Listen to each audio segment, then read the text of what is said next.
Sports. We are Sports. We are San Diego.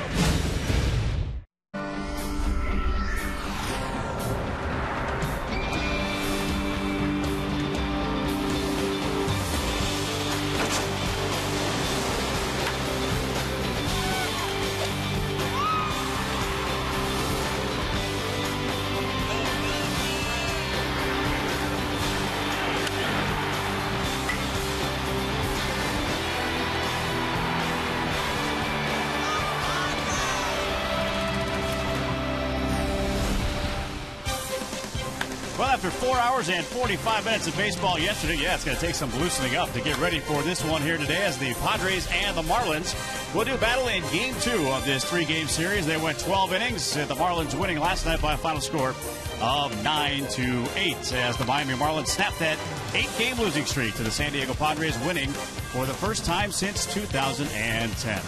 And good evening, everybody. It's Andy Mazur in for Dick Enberg, along with Mark Grant, as the two teams will battle out of here again today. But, Mark, as the Marlins put together this big-time off-season project, they went ahead and spent a lot of money. And the one guy that actually came through for them was a guy they didn't spend a whole lot on, Omar Infante. Infante is flying below the radar, isn't he? And he's putting up great numbers, and he's sprinkled in throughout those big-time free agents. So maybe it takes a little bit of the pressure off. From an offensive standpoint, Omar Infante is swinging the bat extremely well. I think it started last year. The second half, he hit over 300, and he is carrying it over to 2012, hitting 325 clip with the glove also around the bag. Solid leather at second base for Ozzie Guillen and the Miami Marlins. And doing the job for the San Diego Padres is Yonder Alonso. Notice something about Alonso. That average is starting to creep up. The power numbers are starting to go up as well. The extra base power. But the one thing that I noticed in spring training, Alonso would hit a lot of fly balls to left center field, pull the ball on the ground. He's hitting line drives not only to left center field, but down the right field line, and that's a good sign. He's got a good, comfortable swing. The batting average the last 8 games, .406. He is swinging a hot shillelagh right now. He needs to keep it going for these Padres. And a good pitching matchup today of a couple of quick workers, Clayton Richard and Mark Buehrle. Padres and Marlins coming up next.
Well, back at Petco Park as we get ready for Game 2 of this 3-game series, Marlins and the Padres, wasting absolutely no time. It's Clayton Richard, as is usual, and he'll fire that first pitch and miss outside for ball 1. We're underway.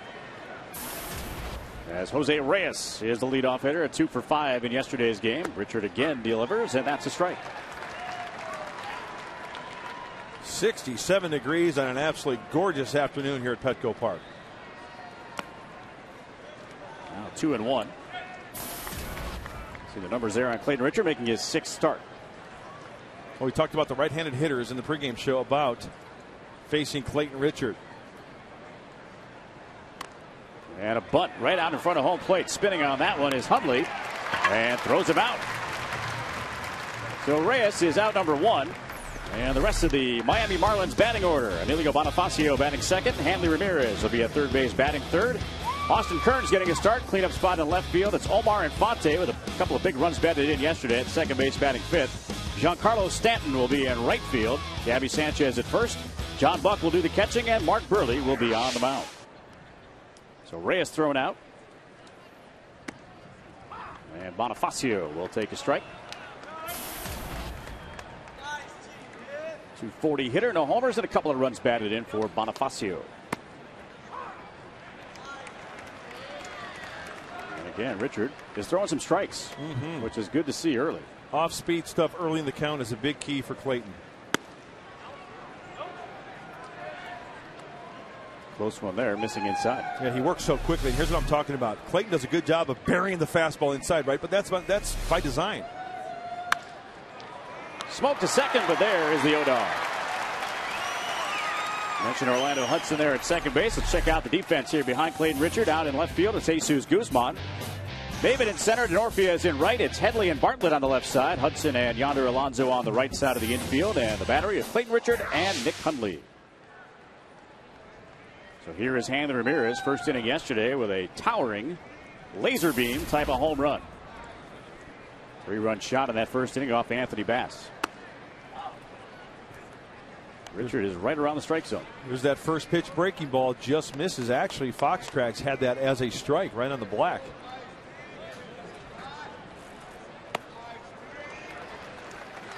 Goes to the slider. And the count evens.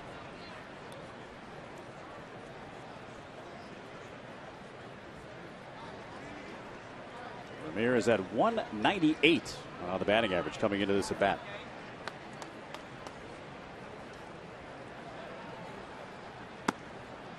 A little bit high inside, and this is what we're talking about from last night.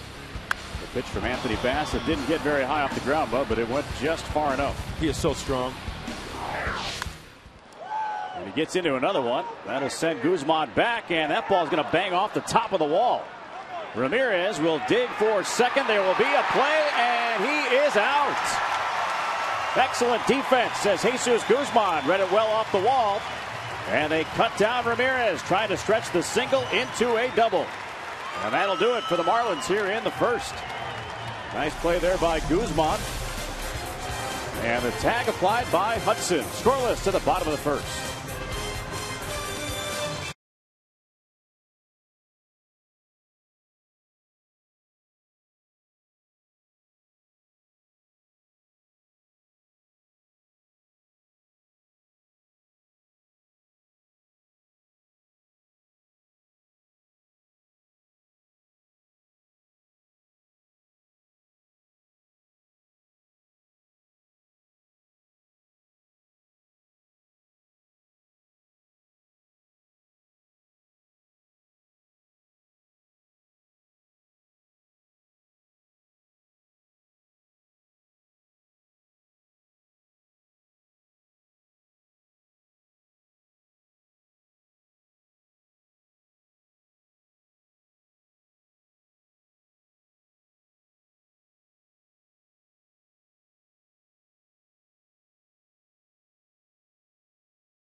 AT&T, the largest 4G network. AT&T, rethink possible.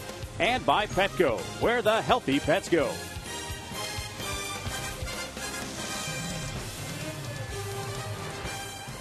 So Chris Denorfia will lead off here against Mark Buehrle. He'll take a strike on Cinco de Mayo. We celebrated yesterday, but today is the official Cinco de Mayo celebration. Now that is a sweet lid. Thought you'd like that. If you're going to go and celebrate, you got to go all out. That is awesome. And Buehrle missing outside, 2-1.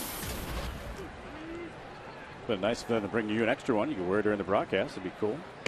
Kind of tough with the headphones, though. Very true. I'd have to go traditional stick mic, which I love. You love that. I know. You're the frustrated old radio guy. We got another quick worker on the mound. Yes, sir. And Denorfia rounds 1-2 Infante. He'll throw him out for out number 1. Time for the Padres lineup, brought to you by Toyota. Saw Denorfia there leading off. Jesus Guzman will be in left field. Chase Headley, as he's been all year long, in the 3-hole at third base. Nick Hundley cleans it up behind the plate. Yonder Alonso will be at first base. Hudson, Mabin, Bartlett, and Clayton Richard. That rounds out the Padres batting order. Wow. Bud invited the family. Taking in the ball game here today. I'm glad they got good seats. Dressed up nice for the occasion. There's no way I'd be able to fit in one of those. It can only stretch so much. I never did understand the appeal of those, to be honest with you, but you see them everywhere. Rolled out for Reyes. And he'll throw out Guzman, 2 away. Mentioned Reyes over there at shortstop. We'll take a look at the outfield. It's Kearns, Bonifacio, and Stanton. Ramirez and Reyes on the left side, and Fonte and Sanchez on the right. And it's Buehrle and Buck. That is the battery for Ozzie Guillen's Miami Marlins. 9-8 win last night in 12 innings, 4 hours and 45 minutes of baseball. Did not miss by a whole bunch. More traditional sombreros out there in the outfield. Oh, he's rocking the 16-ouncer too. Gotta love that. Once again, go big or go home, right? Absolutely right. Anything worth doing is worth doing. Slow roller. Buehrle, a Gold Glove winner, will throw out Chase Headley, and 1-2-3 go the San Diego Padres here in the first. Through an inning, scoreless game at Petco Park.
As Clayton Richard barely wants to wait for his right fielder to get ready to go. We'll take a look at our Lexus keys to the game, bud. Well, the bat's coming alive, especially last night with 8 runs, 15 hits. The key, though, is they walked away with an L. Hopefully that will change. So, and you know what, Andy, the rhythm is going to get you. I mean, let's face it. Tonight, keep that rhythm going because it'll get you. They had it going last night. Keep it going today. Hopefully they can score 8 more runs and walk away with a W. I like how about the San Diego sound machine? I like the how you run went. machine. Come on. I like where you got that from, though. You know, Gloria Estefan and right. the Miami sound machine. As Austin Kearns has worked the count to his advantage here. 2 balls and 1 strike. Pretty good pitch right there by Clayton Richard, getting squeezed on the low strike. 3-1. We used to not get that low strike in the American League because of that outside protector, that balloon protector for the umpires. But everybody's gone to that internal one, the one inside the shirt, chest protector. Now it's full. Good pitch on the inside part of the plate. Right? That's the fastball we talked about. Clayton Richard bearing to the right-handed hitters. If he gets that rhythm, he's going to get him. And foul into the seats. Austin Kearns, former Cincinnati Red and Washington National, now here with the Miami Marlins. And getting a start today. Here's another key for the game. Moons over Miami. And I'll tell you why. Rolled up the middle. Bartlett gets to it. Throws out Kearns. 1 away. A moon is round, right? It is. How about a lot of round zeros in the line score for the Miami Marlins on this afternoon's game? I like the way you think. Hey, ground ball from Clayton Richard. That's a good sign, right? Working down in the zone. So the batter now is Omar Infante. This is a guy responsible for a couple of big runs batted in last night for the Marlins. And we talked about him in the open of the broadcast with the fact that, frankly, not a lot of teams wanted him. I mean, the Cubs had him for about a month, and they spun him off to the Tigers. Gets a strike, evens it up 1-1. I think within the right lineup, obviously he's going to pay dividends, and he's doing that for Ozzie Guillen and the Marlins. Getting a number 5 spot in the batting order, and grounded sharply to third. Great play there by Headley. He'll throw him out. Chase Headley with a nice play toward the line. 2 away.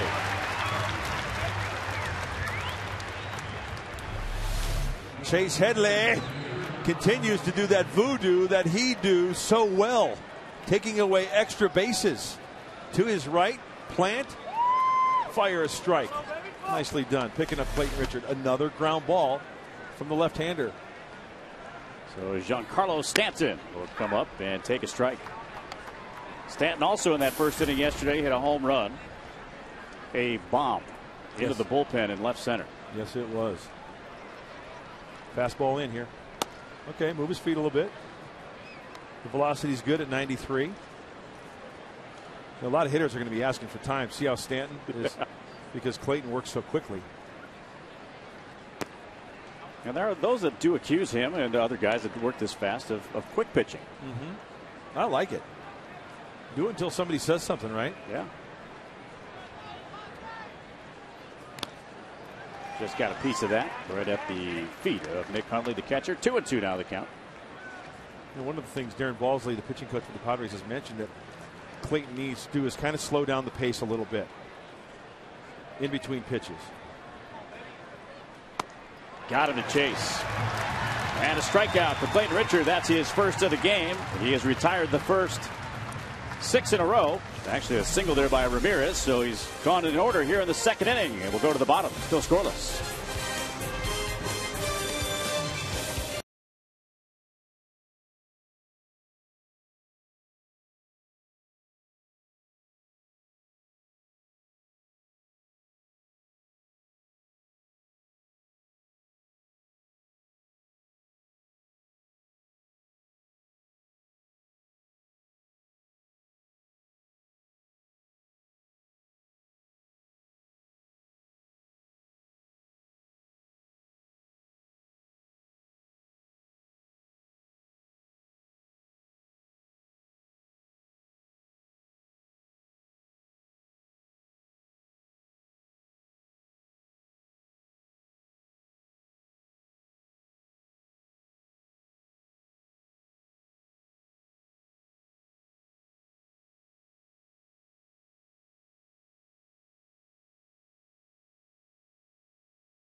Cinco de Mayo, as Nick Hundley will lead off here against Mark Buehrle. Missing with the first pitch. Hundley with the 1 for 7. You know the game was long when you guys have guys that had 7 at bats last night. Nick Hundley did drive in a run as the Padres battled back in that 3rd inning.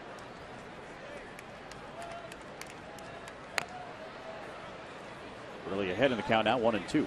We've got ourselves a Randy Jones, Jimmy Cott type matchup here. Absolutely right. As far as talking about pitchers who work quickly.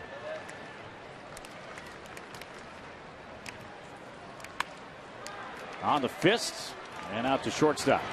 Reyes will throw out Hundley, and that's the first out. We're going to set things down to Leila Rahimi, and I know that the smash unit is continuing to grow.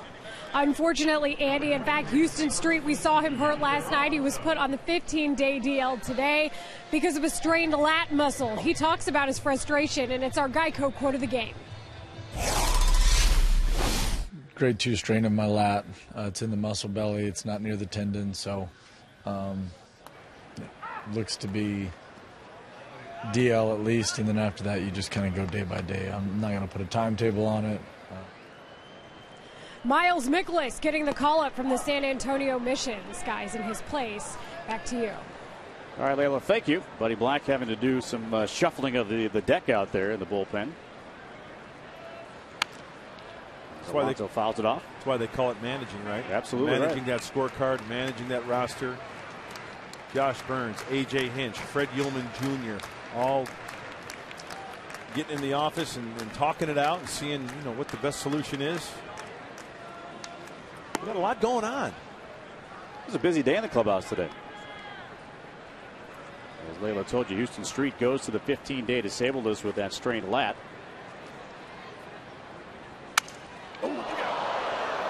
Bat helicoptered over the head of Buehrle, and the ball fielded by Infante to throw out Alonso.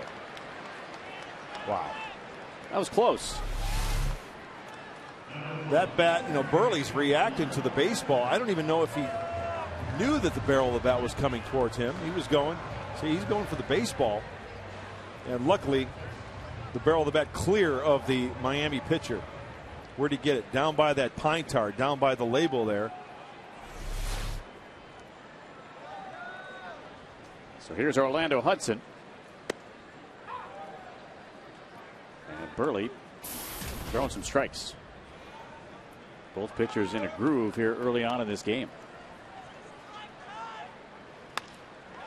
And there's the first base hit of the ball game.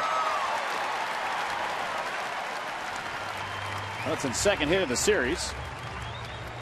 And between Hudson and Bartlett, they're the two that have faced Buehrle the most. When you face Buehrle, there's going to be a lot of jam shots. We saw the pitch to Alonso, broken back rounder, but at times there will be hitters that will fight off that fastball that's up. That's why it's a key for Buehrle or any pitcher to work down in the zone. If that pitch is down, it's a ground ball to the shortstop, Reyes. So now Maben a chance to extend this inning. Maben drove in a run last night as well. Kicks down the first pitch and drilled it down the right field side, but foul. Don't see a lot of foul balls going into that area from a right-hand batter. Nope. You know, quite frankly, I'm surprised that more right-handed hitters haven't flirted with that Petco porch down there, the 322. You know, you lay down a fastball and put it up against that driver.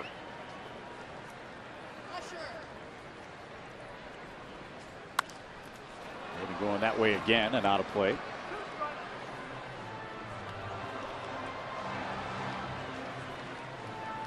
Even a former Marlin. There are a few guys with Miami ties and Marlin ties. Not the ties you wear around your neck, but you know. Corbatas, right? Exactly.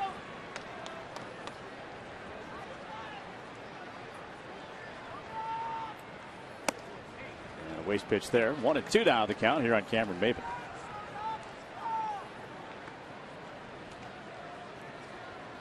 It's a nail biter. Already talking some ball there on the dugout bench. Love talking ball.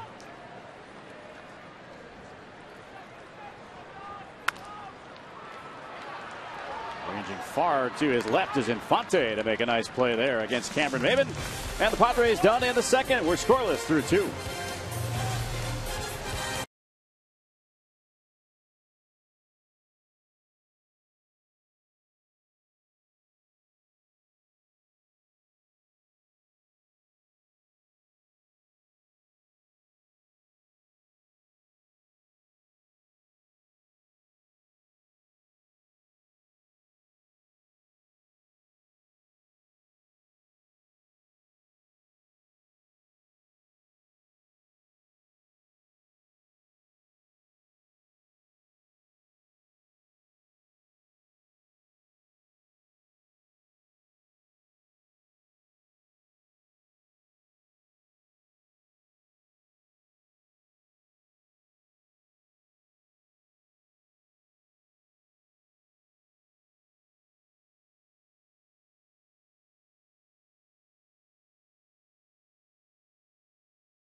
And just a reminder, as you enjoy a cold one, to look forward to Miller Time later in tonight's game, brought to you by Miller Lite. Drink it in, Andy. It always goes down smooth.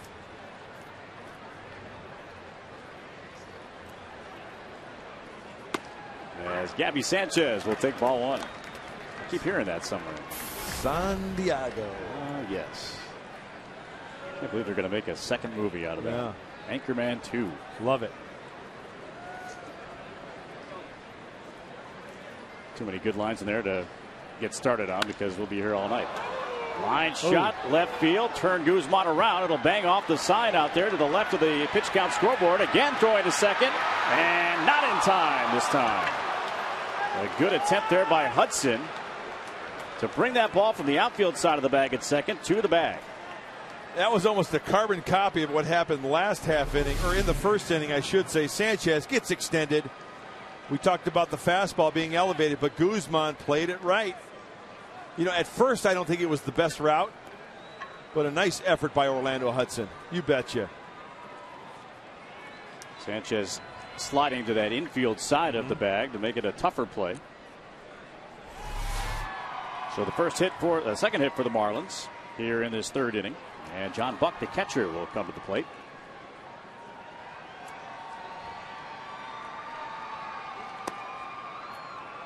Clayton falls behind, and that was this thing in San Francisco. He was behind pretty much every hitter.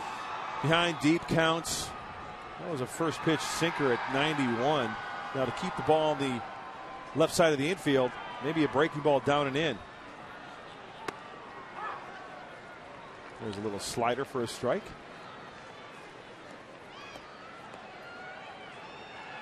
Marlins sporting their traditional road grays today. They had the black tops on yesterday. Padres in those really good looking Saturday blues. A brand new jersey this year.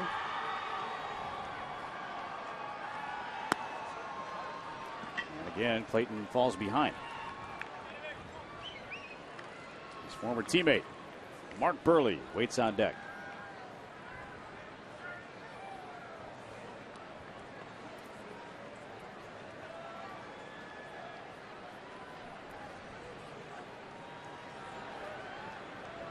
Gabby Sanchez with the lead off at second base.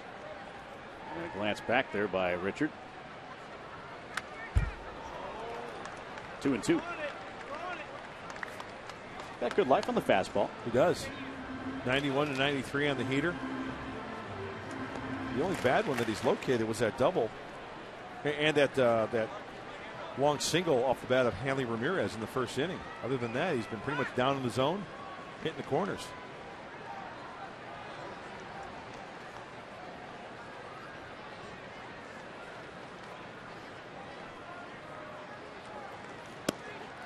Got him looking. Nice. Buck does not agree, but the slider rings him up. John Buck can't say much because he's going to want that pitch from his pitcher, Mark Buehrle. Sure, he's disgusted with it, but that is a pitcher's pitch. Breaking ball, inside corner, rings him up for the big out. Once again, Clayton Richard commanding that breaking ball on the inside part of the plate to the righties. So here's Buehrle. He'll take a strike with the fastball. There you see the career numbers for Buehrle. Most of his time in the American League, except for this year, of course, but interleague play a factor in that. He does have one home run in his career, and it came against somebody who is in this building right now, actually in the Padres first base dugout. I'll let you ponder that for a moment. I can see the wheels in motion right now in mud. Can you smell wood burning? I do. Feeble swing there by Buehrle. Well, I'm thinking veteran guy. I'm going to guess Jeff Suppan. Jeff Suppan is the correct answer. Was it interleague play with the Brewers? Interleague play with the Brewers. Yes. That would have been in 2009 in Milwaukee, June 14th. I was going to say it had to be in Milwaukee. Ball jumps there. Nothing against Mark Buehrle. As he goes down swinging. Third strikeout for Clayton Richard. And this MLB on Fox season, Fox Sports is proud to support Boys and Girls Club of America, a place where youth can reach their full potential as productive, caring, responsible citizens. To learn more, please visit greatfutures.org/Fox Sports. A lot of families out there with the blankets at the park looking in. They're waving. We say hello right back to you. And Reyes got jammed, but lifts one in the air to left, but going back on it is Guzman. He'll put it away. And the inning has come to an end. The lead double does no damage to the bottom of the third, still scoreless.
There, Tony Gwynn mid-swing. It usually meant a base hit.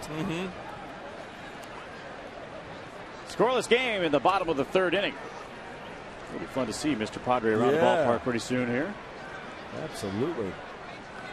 He's doing well. So Jason Bartlett leads off and takes a strike as Buehrle gets ahead.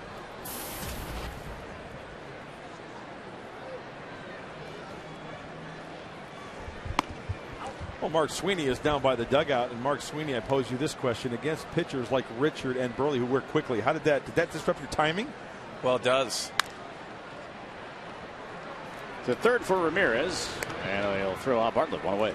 It does change your timing, Mark, and obviously you have to come up with certain things that you have to combat that. Stepping out of the batter's box, undoing your battered gloves, all kinds of things, but you have to go on your time as a hitter. That's the most important thing. It's not his time, it's yours. It makes him uncomfortable as a pitcher as well to just stand on that rubber and wait for you. Yeah, you make a good point, because you want to go through your routine, and untying your shoes, adjusting your batting gloves, that might not be part of your routine, so therefore you are disrupting your routine. Interesting. Ground ball there to the shortstop, and out number 2 is Clayton Richard. Time now for our AT&T trivia question. Ozzie Guillen was the AL Rookie of the Year in 1985. Name the team that traded him in 1984. There you see Ozzie at the helm of the Miami Marlins. So 2 quick outs, and Denorfia at the plate. Pretty good career as a shortstop. Not bad. Kind of a clutch player. Yep.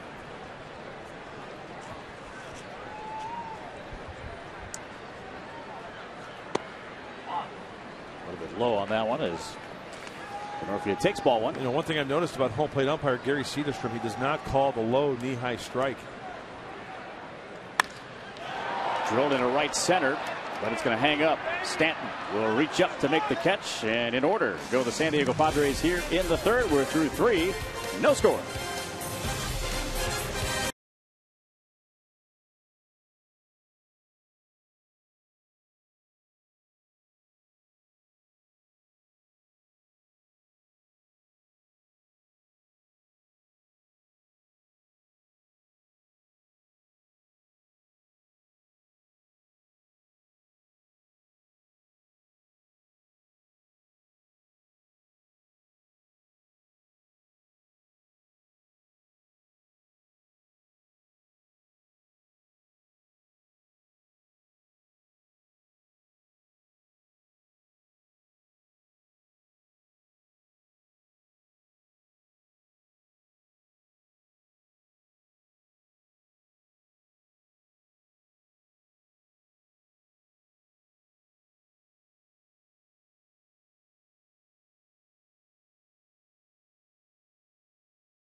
Mark Buehrle doing the honors. Our trivia question answer. Ozzie Guillen, the Yale Rookie of the Year in '85, named the team that traded him in 1984. Look no further than right here. The San Diego Padres, that 7-player trade with the White Sox. We were talking a little bit about yesterday with Lamar Hoyt coming here to San Diego.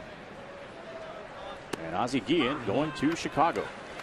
Yeah, Lamar Hoyt, veteran pitcher, could pitch a little bit now. Dewey, as they called him. They did call him Dewey.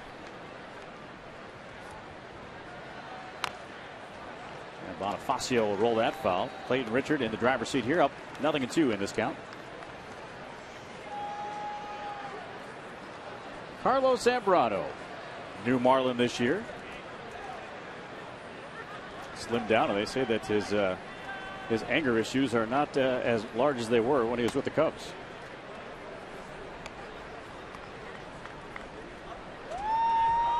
I still picture Carlos Zambrano taking it out on that Gatorade machine in the dugout. Cubs dugout. Nice. Gets him looking. Strike 3 call.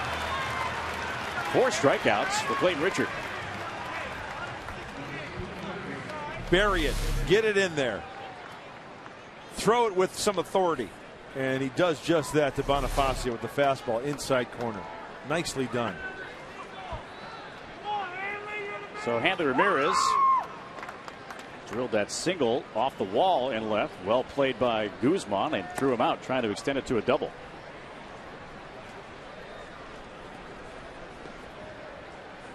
This is not normally a left fielder, but hey, when you have a bat like he does, you got to learn how to play a different position. And I think he's done well. He's not going to win a Gold Glove out there by any means, but I think he's played those 2 baseballs well off the wall and made decent throws, especially on the first one. So everyone just a little off target. Again, getting the inside corner.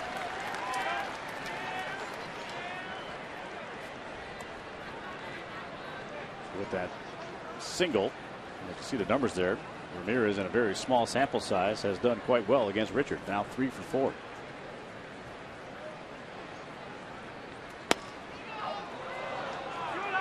A little too far in.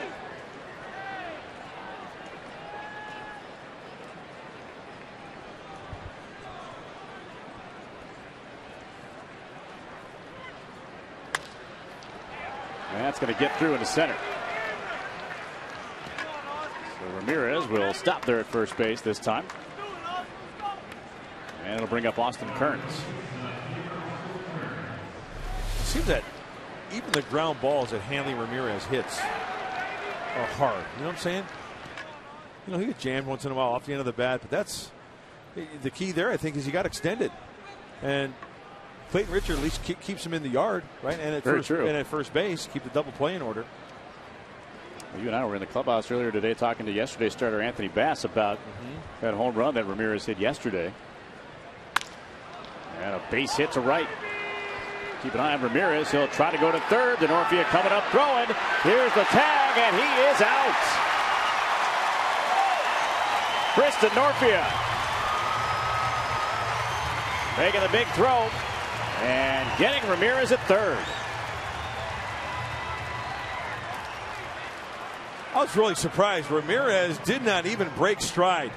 DeNorfia charged that ball nicely. Good piece of hitting by Kearns. Now the race is on. DeNorfia, perfect. Just up the line a little bit, and you know what? Credit Chase Headley. Headley has to go on the outfield side of third, come all the way back. He applies the tag for the big out. Nice. So officially a single as we look at the tag one more time. 2 outfield assists for the Padres today, Guzman and DeNorfia, and they have both been against Hanley Ramirez. So here is Omar Infante. Good breaking ball. You have to put a tether on him, huh? Well, the manager will probably say, we like his aggressive move. We like the way that he didn't break stride. It just didn't work out. Yeah, you know, you make a good point, because if he's safe, looks like a great play, right? Absolutely. So Kearns at second. As mentioned, he took second on the throw. But a big second out. This is a key at bat right here for Clayton Richard. We talked about Infante in the pregame show, using the whole field. It's a right that time, but out of play. We also mentioned that Infante was the unlikely hero yesterday, driving in some key runs, including the game winner for the Marlins in the 12th inning last night. Spent all that money, bringing all these free agents. And sometimes it's the guy that flies under the radar.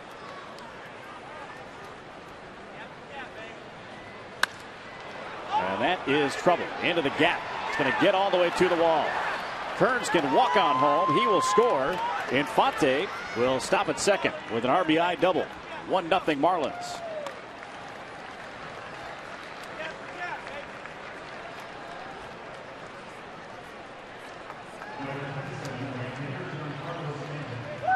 The ball's hit pretty well. As Clayton Richard wanted to go down and in. Now, this is something we talked about earlier, missing the location on that pitch. Gives it a pretty good ride. Clayton's been pretty good at burying the fastball down and in. That one, he just left over the inner third of the plate and up. It's the 15th extra base hit for Omar Infante this year. That moves him up to number 2 in the National League. So he stands at second with the Marlins up 1-0 and the batter Stanton.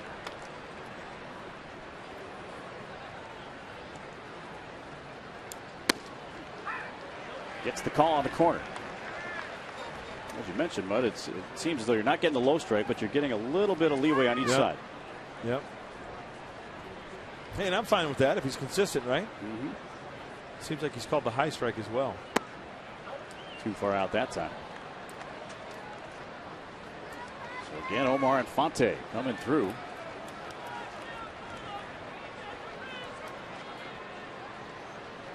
With 2 outs here in this inning for the Marlins.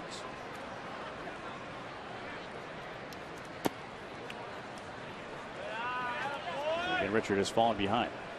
I talked to Rick Renteria last night, the bench coach for the Padres, and we talked about, if that game would have gone 16, 18, 19, whatever.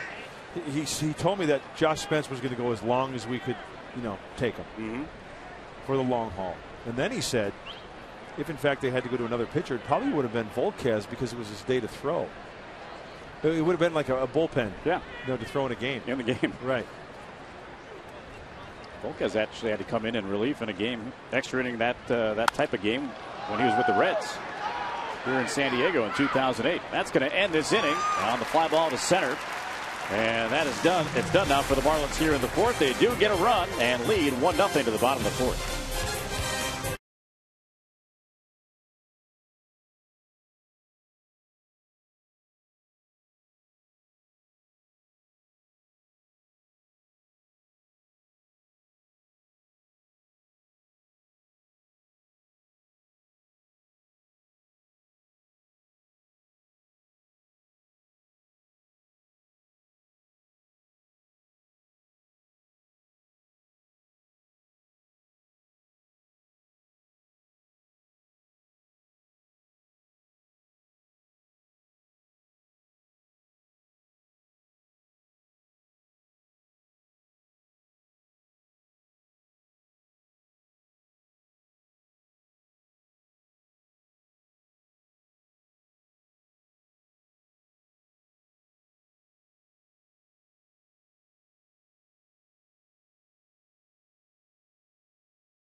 Have to pick a spot.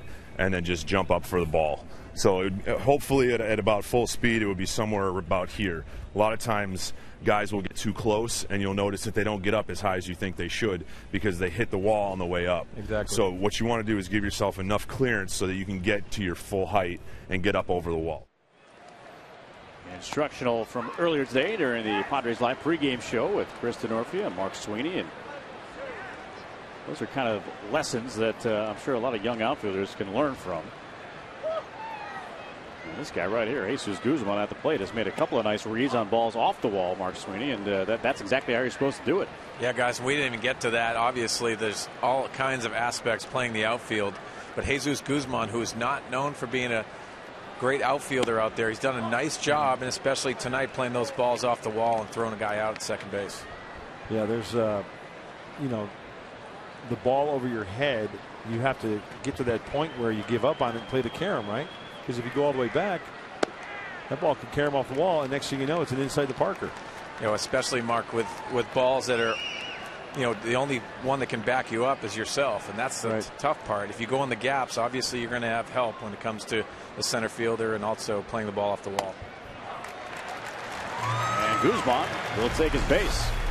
Take a look at the play out there of Jesus Guzman, who played that carom very nicely. Well, what he does a nice job at, Jesus Guzman, getting on the other side, so when he feels that he's already in throwing position, all he has to do is take that crow hop and make a nice, accurate throw to second base. Jesus Guzman has a nice arm, a strong arm going to second base. So here's Headley. Padres down a run. A couple of outfield assists today, one by the guy that was taking part in that tutorial. Nice play there at third base by Ramirez. He'll get the force, but that's it. Wow. Last night, Headley scalds the ball to second base. Potentially the game-winning hit to bring him the game-winning run. And this ball he turns on. Hanley Ramirez smothers it, fires a strike. Now, that's a pretty play. And that's a shortstop playing third base. Yep. Making it look pretty easy. So Chase Headley hits the ball squarely, but just gets a fielder's choice out of it. You mentioned that ball that he hit last night to end the game. It was scalded. Yes, it was. One hop to Infante at second. Buehrle with a good move, and you hear everybody in the background yelling, back. Talked to Chris Denorfia before the game regarding the move of Buehrle, and he says, yeah, he's got a great one. He goes, he picked me off one time, and I wasn't even stealing. So you got to be aware. Had no intention of stealing, and he picked me off.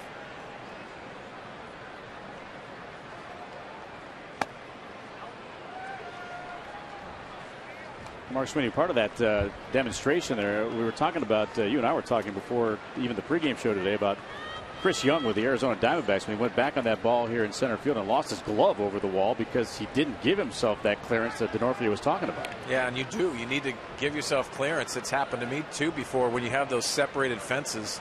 If you get too close to that fence and you start to jump up, sometimes your glove will catch up on that. But yeah, with Chris Young, he lost his glove over the fence. I'm just surprised more outfielders don't climb the fence. Seriously, when you have time on this towering high fly, and that's, it just always bugged me. Get back there and climb the fence. And that's the reason why, Mark, some guys glide to the fence. They want to time that and make it feel comfortable. You want to get to a spot, get to that fence, and give it your best shot trying to rob a home run. Changeup from Buehrle. And out in front was Hundley, 1-1. Did you ever see that clip a long time ago? It was a Japanese game where the guy actually climbed the fence, put his both feet on top of the fence, and caught it. And then came back into play. Unbelievable. Just like those outfits. Good block there by Buck. I tried that move one time, Mark. Did you? And that's the reason why I was pinch hitter. Did you ever snatch one back there, Mark Sweeney? I actually did in Atlanta. I timed it right, and it was Eddie Perez was the hitter. Nicely done.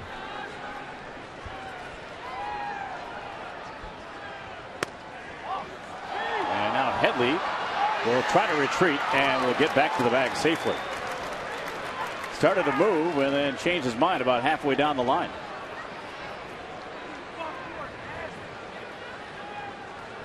Buck threw a strike to second. Good job by Chase Headley recognizing that he was dead. I mean, no chance. Might have been a botched hit and run, guys, right there. Dave Roberts went over to talk to him before that. Yeah, and after, Mark, did you see Dave Roberts kind of covering his mouth a little bit, kind of trying to whisper to Chase Headley?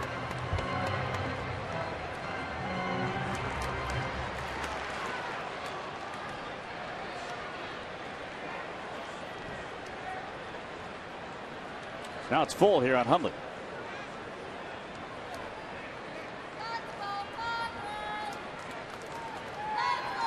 Back. He read the move well. Well, wasn't his best move. It was he's from Missouri. He's from Missouri, so it was the show me move. Yeah. A lot of folks thought that he would try to work his way back to the St. Louis Cardinals. Hometown team. Bouncer left side. This could be two, and it will be.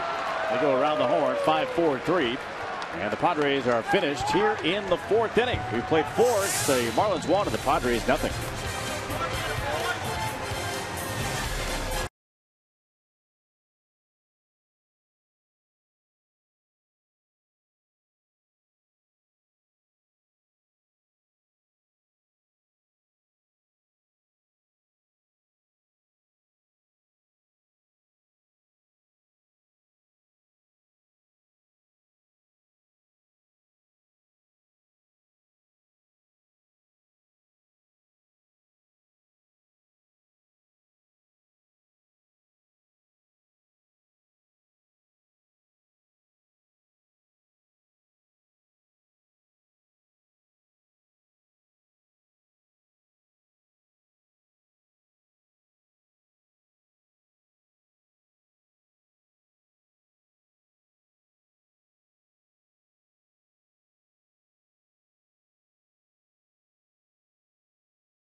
Padres baseball brought to you by Sycuan Casino. Get away for the day at the all-new Sycuan Casino, San Diego's destination for casino gaming and excitement, and by your San Diego County Lexus dealer.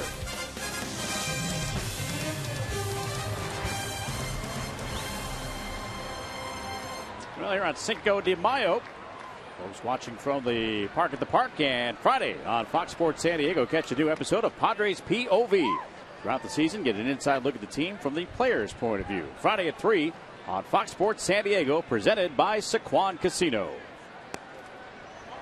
So Clayton Richard will start it off here with Gabby Sanchez in the top of the fifth.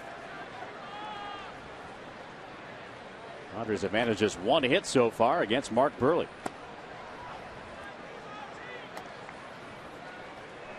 Yeah, speaking of POV, point of view from up there, huh? It's a good perspective, isn't it? Be a spot so you can check out exactly how the outfielders are played. Can't see the ball very well.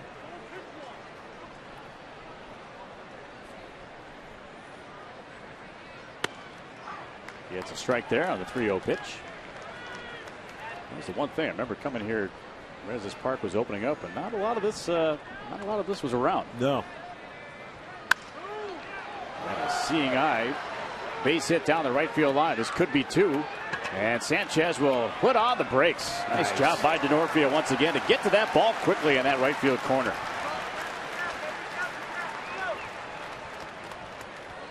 Well, just out of the reach of Alonso at first base. And Denorfia, he's on his horse. Boy, he's got a good, accurate arm, huh? Nice throw. Sanchez not blessed with great speed and wisely put the brakes on. So here's John Buck. Took a called third. Back in the third.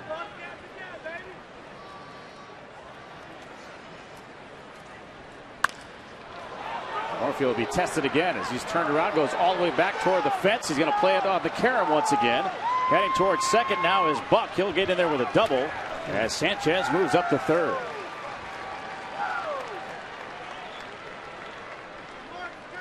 So a couple of hard-hit baseballs the other way by the Marlins here in this fifth inning. They squared this one up nicely. Marlins going the opposite way, and once again, two fat of fastballs from Clayton Richard. And this is kind of what we were talking about earlier. Christian Orvia has given it his best college try on that one to try to time it and catch it on the fly, but it gets to the point of no return. You play the carom, and he played that one nicely. Fourth double of the year for Buck as Denorfia. Corners up. Shallow, yeah. Yep. First and third, even with the bag. And a first pitch strike to Buehrle. You know, the ideal situation here.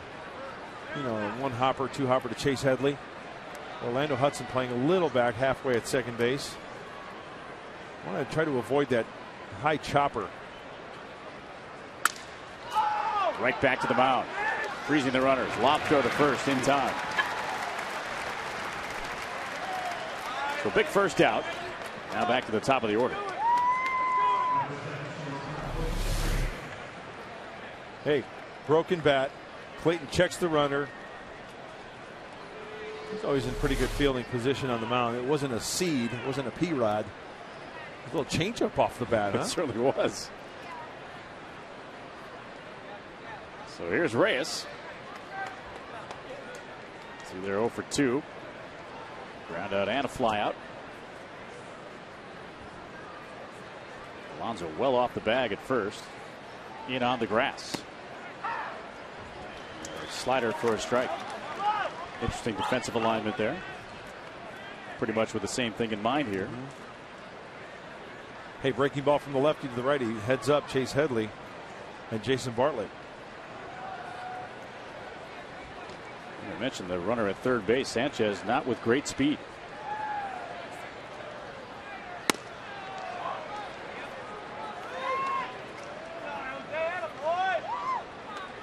Sanchez at third, Buck at second, so really not very good speed either guy. Second base is the catcher.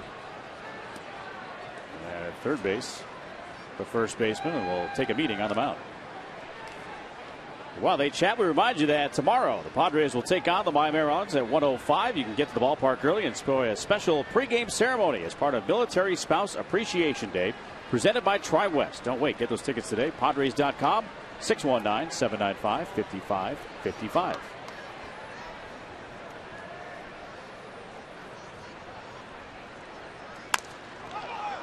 Nice job there by Richard. Now they'll have Sanchez in a rundown. Back toward third and tagged him out. Nice job by Richard to get up there and get that ball. Well, you could not have placed those two batted balls any more perfectly. Play a little catch with Nick Hundley, running back to the base. He gives it up. That rundown works perfectly. And Nick Hundley says, hey, keep an eye on Buck. We don't want him going anywhere. So two good pitches, two big outs by Clayton Richard. Look at him, Sky. You look at him.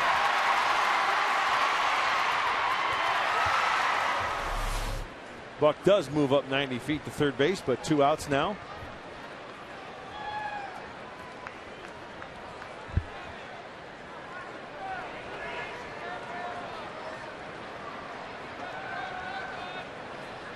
So here's Bonifacio. See if Richard can work his way out of this jam.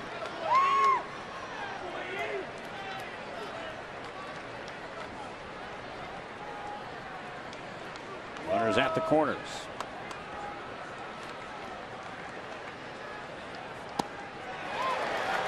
Good location. If you're going to miss with that slider, miss down. Fastball away for a ball, slider down and in for a strike.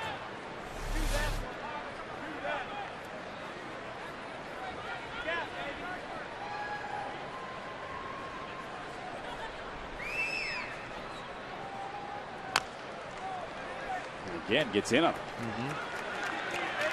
You don't have to throw Bonifacio a strike.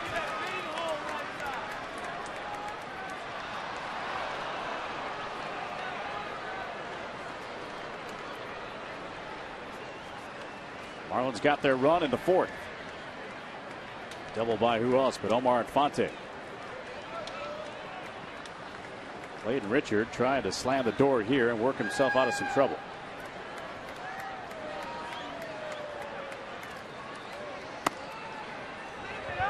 Trying to get him a chase.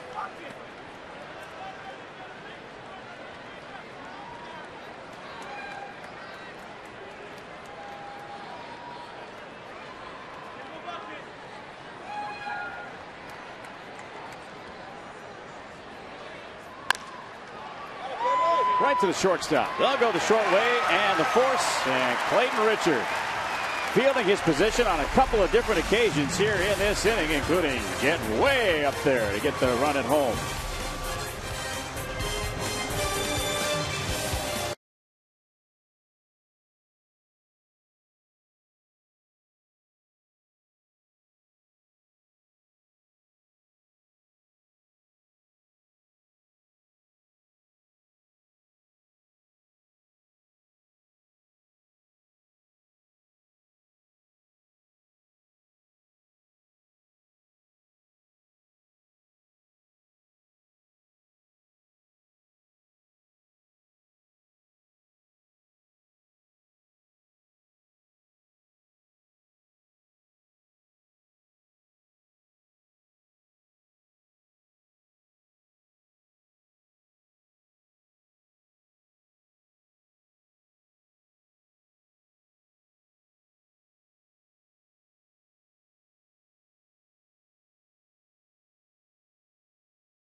Miller time brought to you by Miller Lite. Our Miller moment right here with Clayton Richard. Fired a strike. Clayton Richard, doesn't really have a lot on it, but he gets the job done, getting it to Hundley and making a good couple of pitches to get himself out of a jam. And Alonso will dump one in toward right, and diving Stanton will let the ball get by him. Heading to second base now is Alonso. Well, Stanton yesterday had some problems with that ball hit by Anthony Bass, and right there some problems with the ball off the bat of Alonso. I don't know whether he was fooled by the swing. Boy, that was really not the best ever. Played it off to his side. Did you see that? And if you're going to, there was no chance him catching that baseball. You've got to really sacrifice yourself and get in front of that ball, at least keep it in front of you.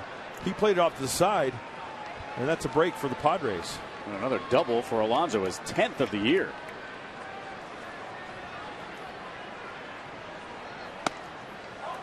And here's Hudson. Chance to tie it. Hudson recorded the first Padres hit back in the second inning against Mark Buehrle. His 7th career hit against the Marlins left-hander. Down front. Another changeup by Buehrle. Let's head down to Mark Sweeney real quick. Did you see anything with Stanton with the way he played that ball? Yeah, you know what? He actually took off, Andy. He took off. He had a good break on the ball, but it had topspin on it. He committed and really has to keep that in front. Like Mark said, he played it off to the side. Not a good play by Stanton out there in right.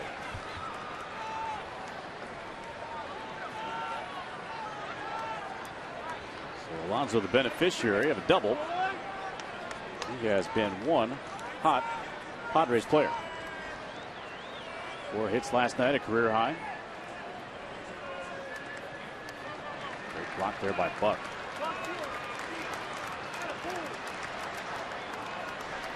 Now Alonso with hits in 8 of his last 9 games, and he is climbing up that list, right behind the guy that was blocking him at first base with Cincinnati, Joey Votto. Talked about it in the pregame show. He's starting to pull the ball more, using the whole field.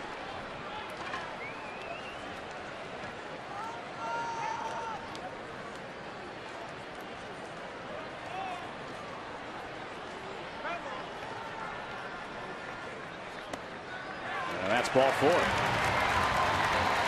Second walk issued by Buehrle. And now with 2 on, it'll be Cameron Maben's turn.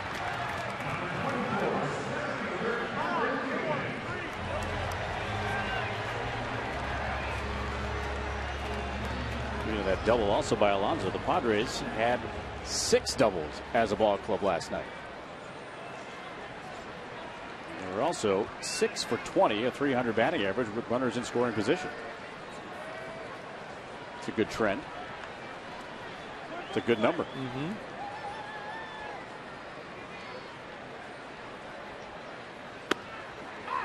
He'll take a strike. Seems like in pressure times for Buehrle, like this situation here, what does he do? First pitch breaking ball. He's not going to throw him a first pitch fastball.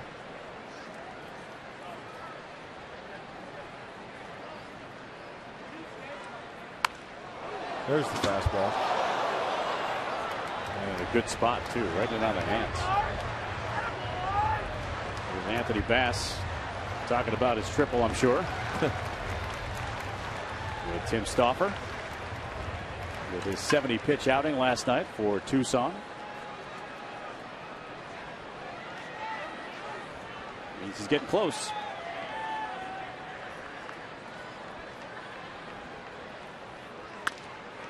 Right back to the mound. Second for 1. No play at first.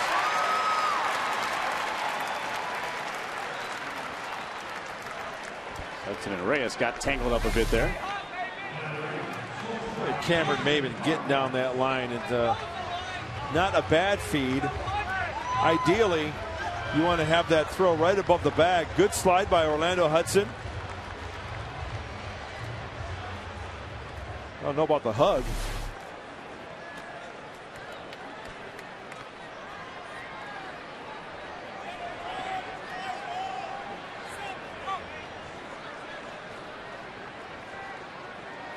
You got to come up with like a forearm shiver on that. There you go. Let them know you're there. Break it up a little bit.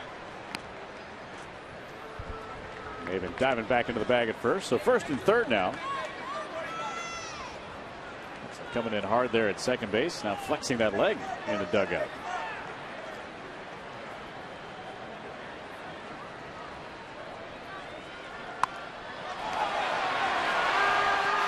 And easily out at the plate is Alonso. Nice play there by Buehrle. He didn't even really take the ball out of his glove.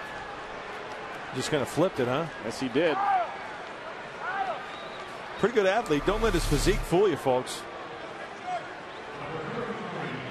Glove flip. John Buck does a nice job. Alonso doesn't even get to home plate.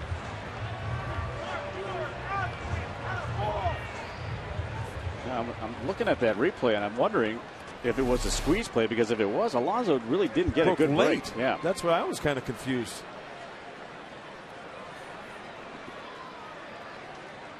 So we'll have a chat with Rick Renteria there on the bench. See if there was a little miscommunication there. Take another look at it, bud. Yeah, you know, that he should, as soon as Buehrle's lifting that leg, if that in fact is a squeeze, Alonso's got to be going. A safety squeeze? What? As soon as that ball was down, he recognized it and you take that chance of trying to score? Now Richard down 0-2.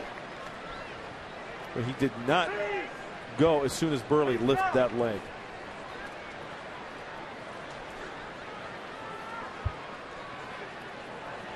So a runner cut down at the plate. Richard, a good job just to stay alive right there. Big break on that slider. Hey, Clayton's come a long way as far as swinging the shillelagh, huh? Yeah. I mean, he's strong enough to where if he gets jammed, he can muscle it over one of those infielders' heads for a knock. Am I begging right now? It's all good. I'm right there with you. Just trying to follow your lead from yesterday. Mark Sweeney's still not talking to me. I'm always talking to you. I still can't believe it. I pick of Anthony Bass. 11-point day, huh? By the way, Perino comes up and gets him some points as well. Helped out, right? Should have thanked him, too. Slow roller to short.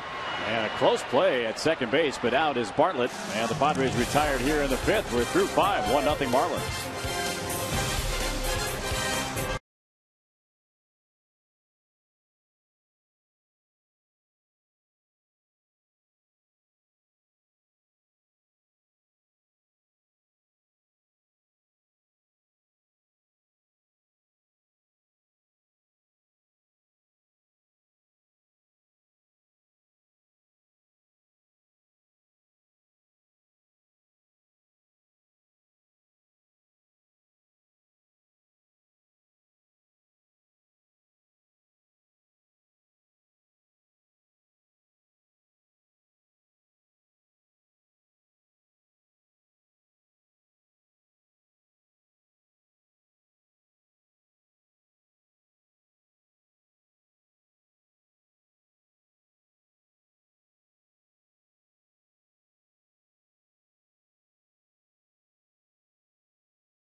Well, some great defense and not a lot of offense so far, as you would expect from these two pitchers.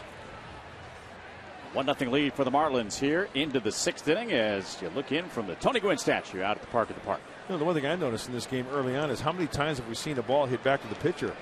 I mean, the pitcher's fielding their position and getting some big quality outs. So Clayton Richard will go to work on Hanley Ramirez. I know that was one thing that they really wanted to work out with Richard. The ball strike ratio was not all that good in San Francisco, and the pitch count got way up there as a result. And Ramirez tags one into deep center. Backing up is Maven. It's going to bounce high off the wall. Again, he'll head for second. Here comes the throw, and it's going to be late. Hanley Ramirez has just missed a couple of home runs today. He is 3 for 3. This kid is unbelievable. That ball jumps off that bat. He missed a home run by about a foot and a half. Going straight up the gut. Look at the top spin, or the backspin he gets on that baseball.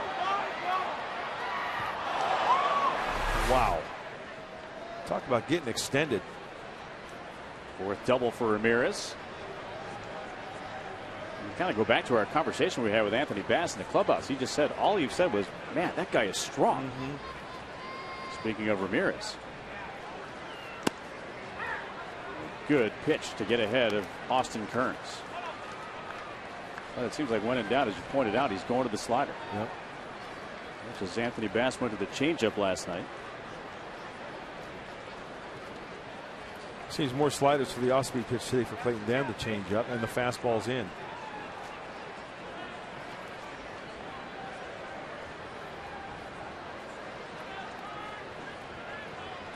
Activity in the Padres bullpen. Miles Michaelis, who was just called up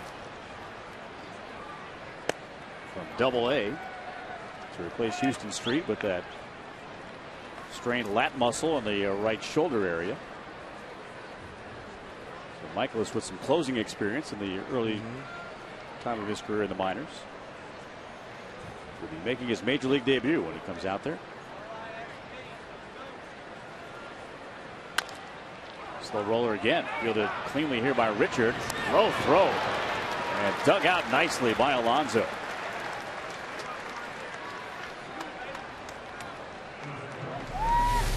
Well, I'm not going to lie to you. Every time it's an adventure when Clayton Richard has to throw to a base. This one is short hopped at first.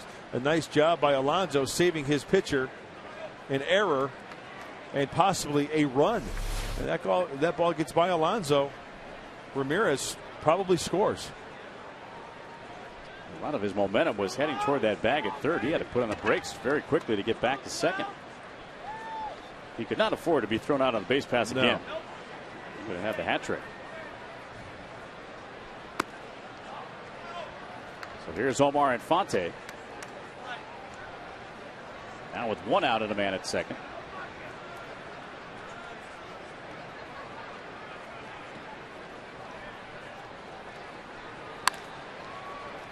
Fouled on the third base side.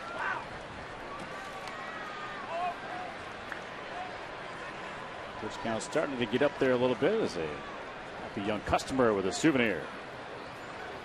That's why you bring your glove to the yard. Last time out for Clayton, last 2 times out, 100 pitches. I take that back. 100, 106.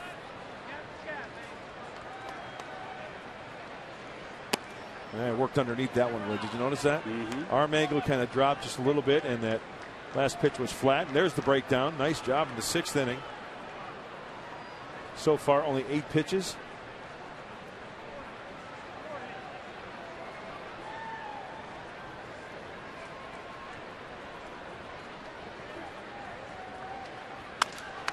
Again. Another comebacker. And again, a short hop throw dug out by Alonso.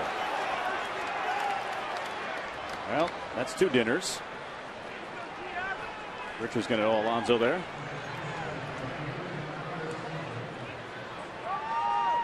So 2 away for Stanton. Can't think about it, right? It's one of those situations where you just kind of get the ball and like throw it, right? Like throwing to home plate, throwing a strike. Just imagine yourself like you're throwing to first base, like it's the catcher. Just get rid of it. But thinking about it, hey, bottom line was he got the out made. Absolutely. No style points.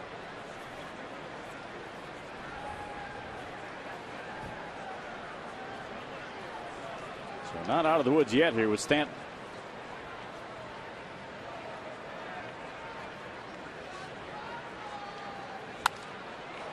Takes a big, healthy cut.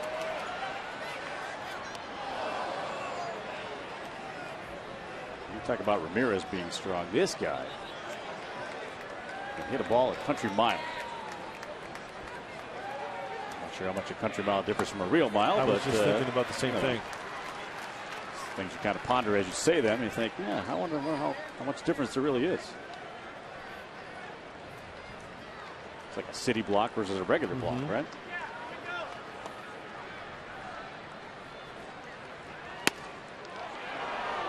Did and missed by much.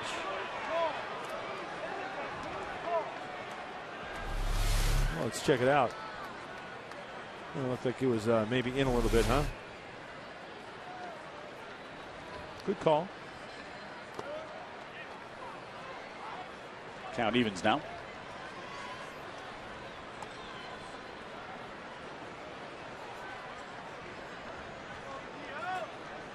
Stanton working on a season high 7-game hitting streak.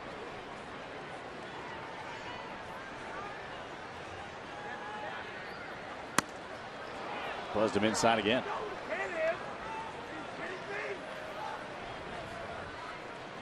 From 0-2 to 3-2. I'm guessing you off speed him here. First base open. Power guy at the plate. Loves the fastball. Slider down and in possibly. Something away. And he gets him looking. Another slider. And Stanton slams the helmet down in disgust. And a nice job again by Clayton Richard and Yonder Alonso at first base to keep the Marlins off the board in the 6th.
expressing some big-time thanks to Yonder Alonso for saving him a couple of errors and perhaps a run. Hey, Yonder Alonso saying, hey, big boy, just get into my general area. I'll pick you up. If I got to block it, I'll block it. I'm sure it's something that Clayton Richard works on. Bottom line is he got the outs. Absolutely. So top of the order, Kristen Orfia leading off here for the Padres. And out in front, another changeup. And quickly he's in the hole.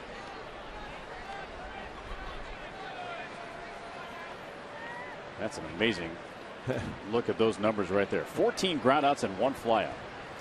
Yeah, you look at the pitch count now, 62 for Buehrle as he starts his 6th inning of work. That's his MO, right? Yep. And I'm not talking Michael Odino, the director in the truck. See, I thought you were. Thanks for clarifying.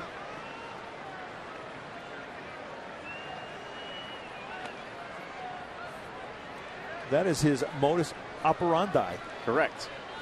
Been watching a lot of Law and Order, haven't you? No, just high school education coming through. Full count. And he had him 0-2. See if he off speeds him here. Yep, look at that. My goodness. Change up, 3-2. Yeah, there's the first strikeout. Fastball arm action, change up grip. Looks like he may have gotten a piece of that as well, but Buck hanging on to it. So here's Jesus Guzman.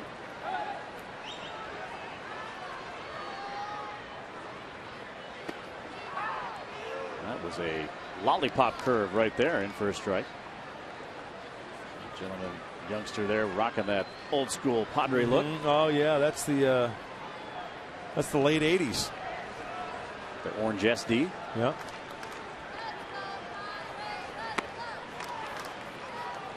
The UPS outfits.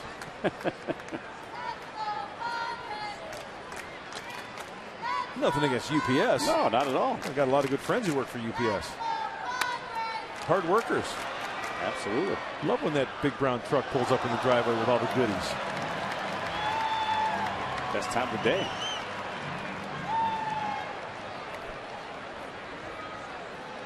Right off the golf course, I guess. Got to wear a collar on the golf course. The right side of right kind of shorts there.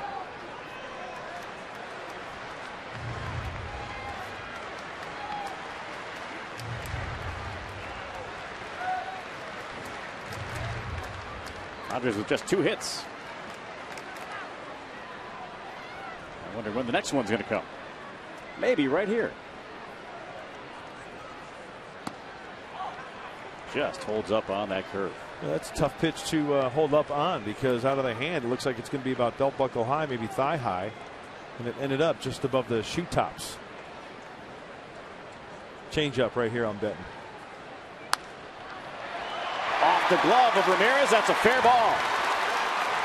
Guzman is going to dig for second, and the throw is going to be there in plenty of time, and he's safe. He slid around the tag.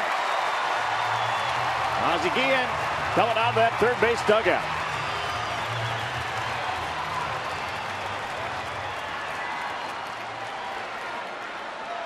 As Fielding Culbreth explains the call he made.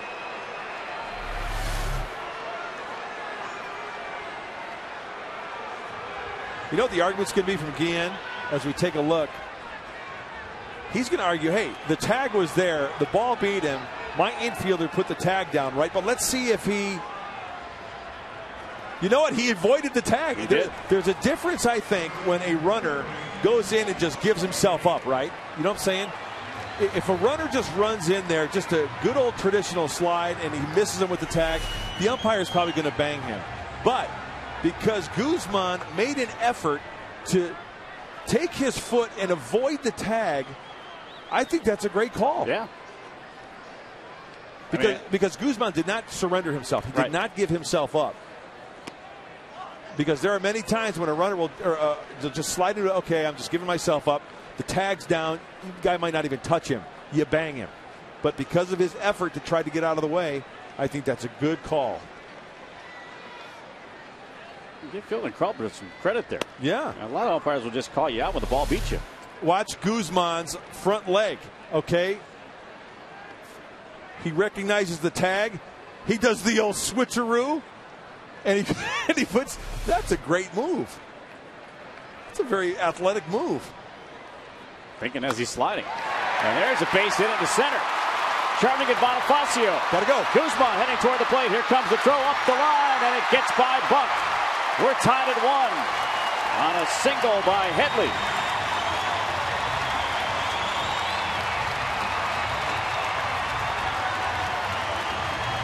Good aggressive base running there. Make Bonifacio make an excellent throw. Well, I think with Buehrle on the mound, Headley, first of all, fights off this high fastball. Glenn Hoffman's going to send him. Might not be many more opportunities. If that throw was on line, it might have been close. We will never know, but the bottom line is we are tied at 1. And with that ball getting by Buck and the throw home, Headley gets into scoring position. And here's Hundley. Popped him up on the first pitch. That'll be Infante and a big second out. Are they just calling that second on the throw? I didn't hear an error. So it's just second on the throw. So the scorer is saying that Headley was taken off before that ball got by Buck. That makes sense.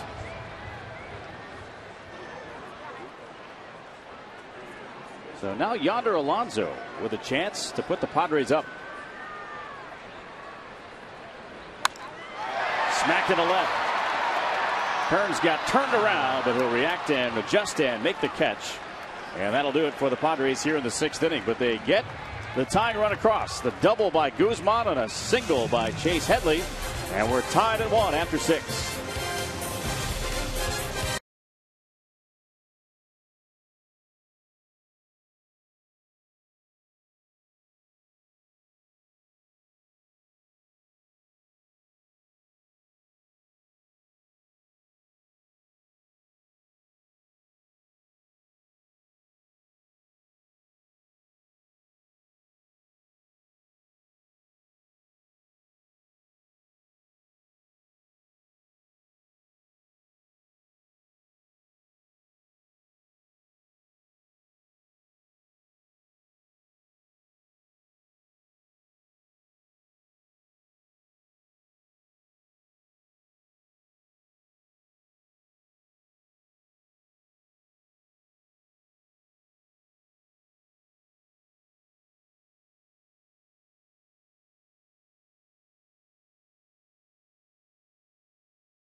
It looked like it was going to be a tough inning there for the Pods, but they're able to put one on the board there in the bottom of the 6th. So there we are, knotted at 1. Some really good-looking defense. The hits have been hard to come by, though, Mark. Hard to come by because of the pitching, but I love this defense.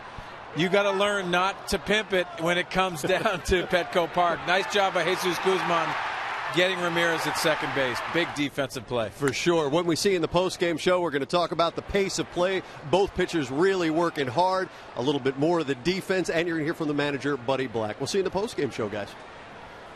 Indeed. So we will. Some styling points, huh? Yes, indeed. Ramirez thinking that perhaps that first one was going out of the ballpark. Yeah, good breaking ball there by Clayton Richard to get ahead, no balls and 2 strikes here on Gabby Sanchez. All right, time to hold them, huh? Hold those fish.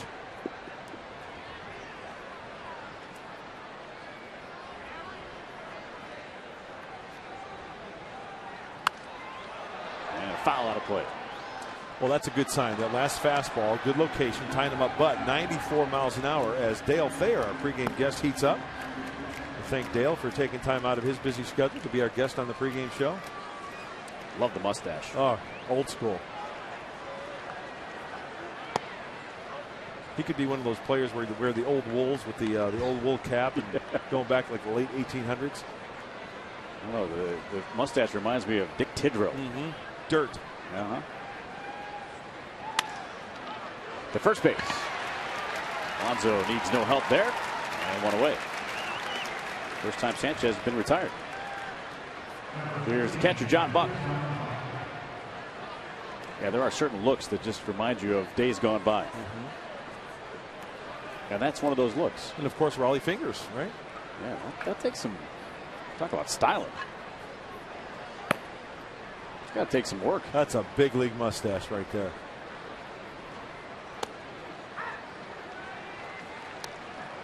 Now that, my friends. Now if that's big league, that's a Hall of Fame. What in the Chewbacca is going on here? He's a Wookiee. Not a rookie, but a Wookiee.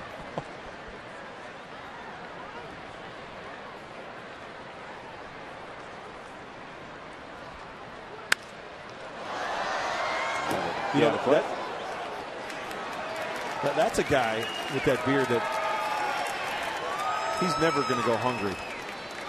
There's got to be something in there from weeks or years past that he can always munch on.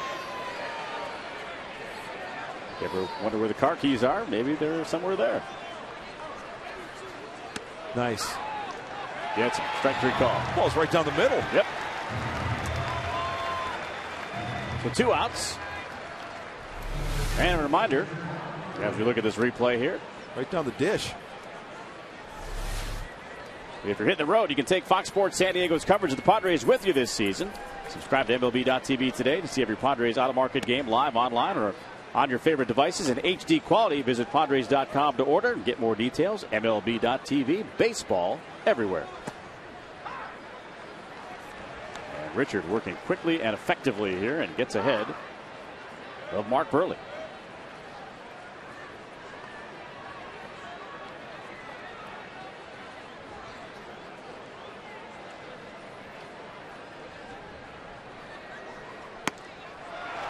Gas. He got it. 7 strikeouts now for Clayton Richard. Bottom of the 7th coming up. 1-1 game.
Omar Infante got the Marlins out to an early 1-0 lead with that double in the 4th inning. Some hustle here by Jesus Guzman on a nice slide at second base. Called safe, and the next batter was Headley and knocked him in. That tied the game at 1, and that's where we stand right now as we Play in the bottom of inning number 7. It'll be the O-Dog, Orlando Hudson, to lead off against Buehrle. You know what the bottom line is about this Padre team? You know, sure, they go into today's game 9-18, 8.5 games back in the NL West, but these guys, they battle, man. Yes, they do. And, you know, we have the luxury of working with Buddy Black and going to his office every day. Sky to right.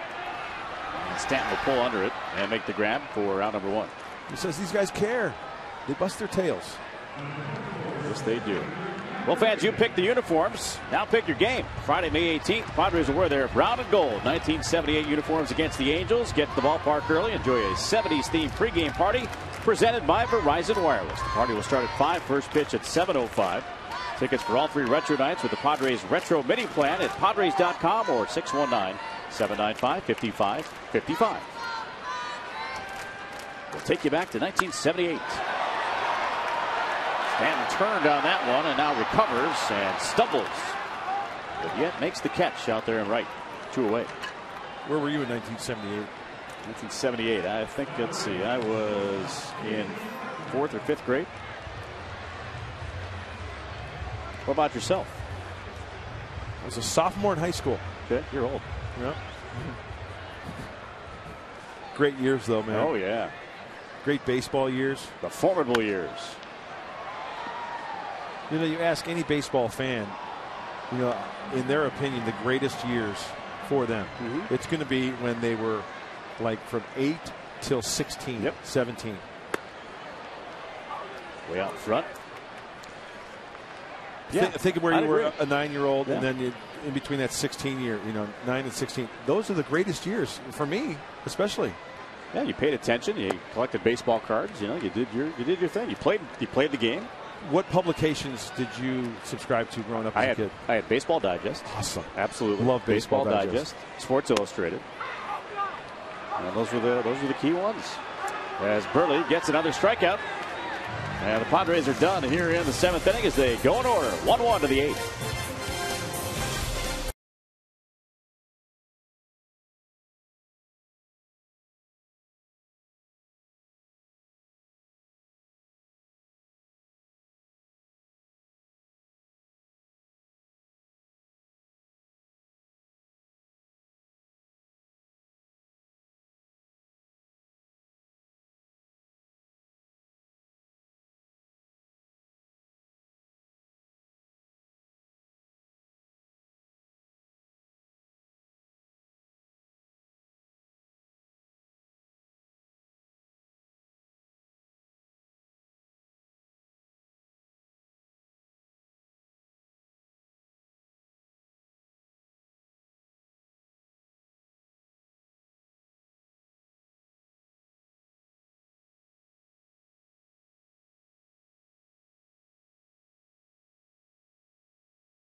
Where the healthy pets go.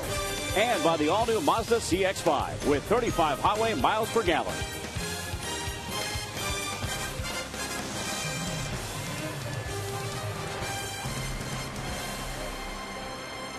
A nice crowd out there on the grass at the Park at the Park. And those inside still celebrating Cinco de Mayo. First pitch strike to Reyes. How about Clayton Richard starting his 8th inning of work? That was pitch 101. He needs a quick inning here. 1-1 now.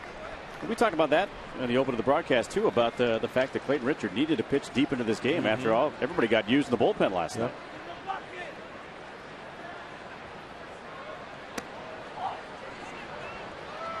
Change up there by Clayton. It's 2-1. It looked like it was on the black according to Fox Tracks.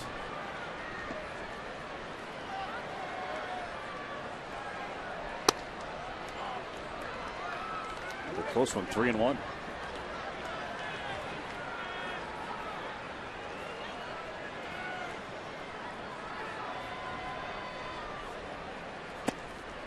That one not close. And the first walk issued here by Clayton Richard. Let's head down to the field and check in with Leila Rahimi. Hi, guys. And the matchup still going between Clayton Richard and Mark Buehrle. And these guys are such close friends and former teammates that they even occasionally will share a vehicle. In fact, Clayton bought one of Mark Buehrle's old trucks and has it at his house in Indiana in the offseason.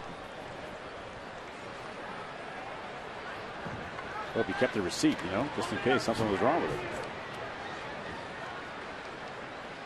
They have those lemon laws, right? Right. Does that apply to friends? Not implying that one would do that to a friend. Bonifacio trying to bunt him over. Comes up empty on the first attempt.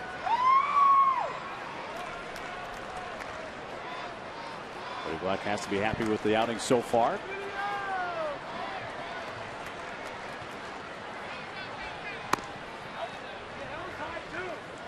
Even count. You know what I love about John Baker? Look at that. He's wearing the shin guards all the time, getting ready if needed. Love that. Always prepared, right? He's a Boy Scout. Good bunt. Not in time. Off the bag is Alonso. I think he would have had him if it would have been on target, right? I think you're right. It's bunted perfectly. The grass deadens the ball, spin and throw. Clayton kind of short arms it a little bit. And yeah, I think he would have had him if the throw would have been on line. But he's moving towards the foul line. It's got to be a perfect throw. And it goes in the books as an infield single. And Clayton Richard will depart this game to a nice round of applause as he heads into that first base dugout. New pitcher is coming in. First and second for the Marlins here in the 8th inning. We're tied at 1.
Highlight of the game, and we feature Clayton Richard and some strikeouts. Clayton Richard threw the ball extremely well. 7+ innings, 9 hits. He's still responsible for the runners out there on the bases, but 7 strikeouts. And we mentioned in the pregame show, he was burying the fastball down and into the right-handed hitters. The breaking ball was very plus today for Clayton. It's a good day in the big leagues with the numbers he put up. Now, hopefully, Dale Thayer, as you take a look at the line of Clayton, can pick him up and leave those runners stranded with nobody out. Tough customer to lead it off against him is Hanley Ramirez.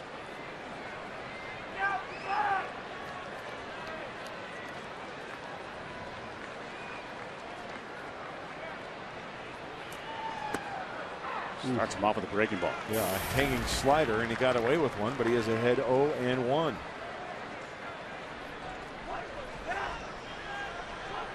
He pitched an inning last night, 1 strikeout. That was the 9th inning for Dale Thayer. Got in on a nicely there. And ahead, no balls, 2 strikes. 94 in the heater. I believe Buddy Black referred to Dale Thayer as a supreme strike thrower. Hey, that's what you need, right? With a little bit of fuzz at 94, challenge those hitters. No free passes. Bonifacio at first, and Reyes at second. Some speed on the bases. Broken back, ground ball, right over the bag. O'Dog will touch and throw. No, off the bag is Alonso at first. Throw a little wide toward the home plate side of the bag. Buddy Black not in agreement with Lance Barksdale.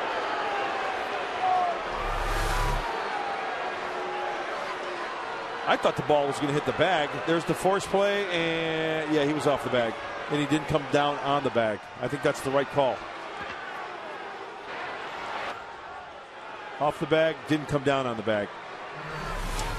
So fielder's choice, 4 unassisted.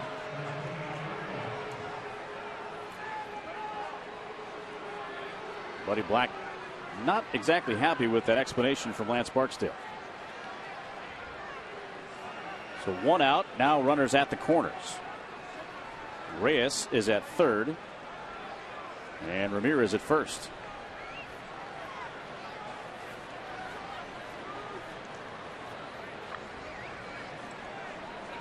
And we'll have a pinch hitter here. Greg Dobbs will come up and bat for Austin Kearns. Guillen playing the lefty-righty situation here.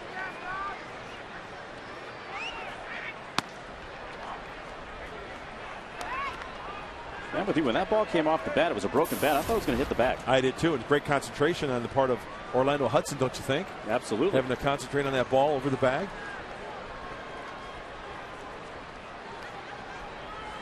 Well, keep an eye on Ramirez at first base. An effort to maybe stay out of the double play here with Dobbs at the plate. Ramirez has stolen 6 bags this year. As again, the Marlins come in with the most stolen bases in Major League Baseball with 30 in 34 tries. Guillen has his team running. Wouldn't be a bad idea to maybe fake the first or fake the third. And a jam shot, base hit into right center. Coming home to score is Reyes. And speeding to third is Ramirez. Greg Dobbs comes through to untie the game. 2-1 Marlins. And the reaction of Orlando Hudson. And now Clayton Richard. Pretty much the same. As soon as that ball left the bat. Looked like it was a hanging breaking ball.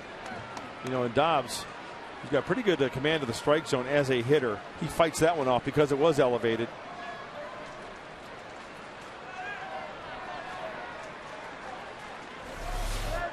Hudson thinking, if only that throw was on the bag at first, it's a different story. But again, you can't play revisionist history.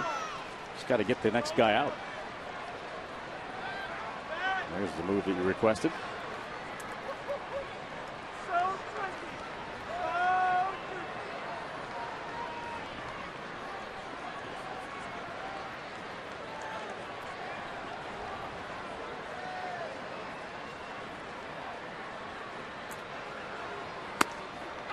Good fastball.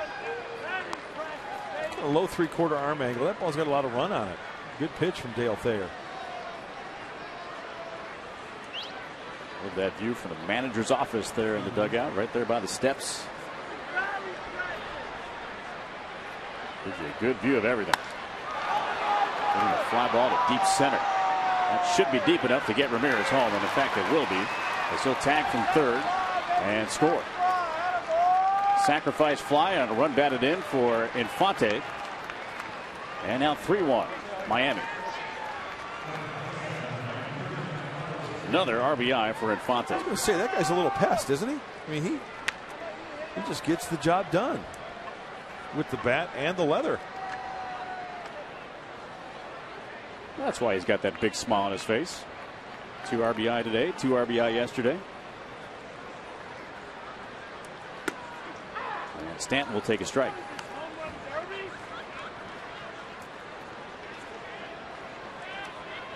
So 2 of the 3 runs charged to Richard.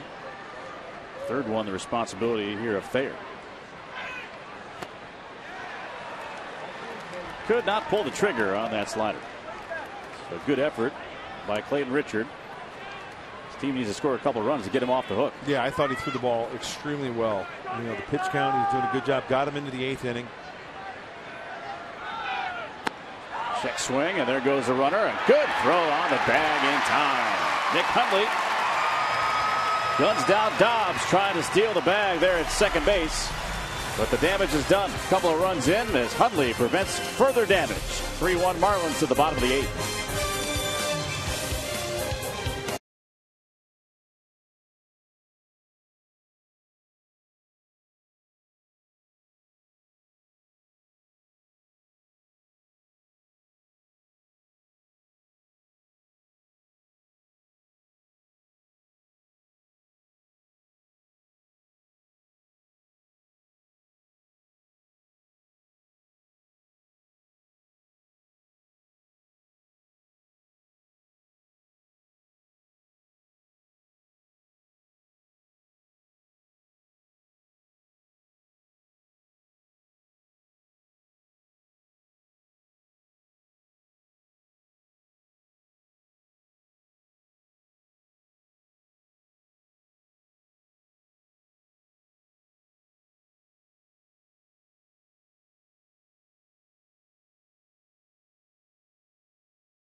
Will Venable will pinch hit in the pitcher's spot.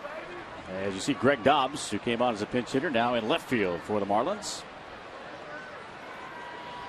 And quickly, Venable down. No balls, 2 strikes. Venable hitting .316 this year against the left-hand left-hand pitchers, that is. But has yet to get in on the pinch hit parade. He's 0 for 5.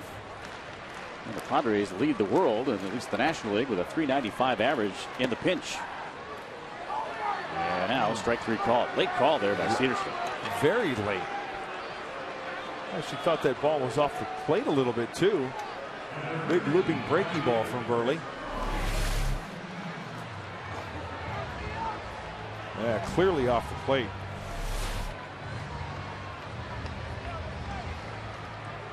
So after Buehrle at 5 without a strikeout, he has struck out the last 2 Padres. Here is Denorfia. 3-1 Marlins. A 2-run 8th.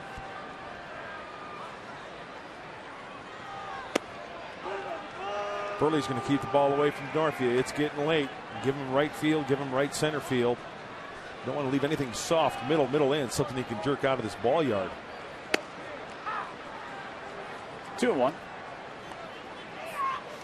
And we know that if this score holds to the bottom of the 9th inning, it will not be Heath Bell coming in to try to save it. Right.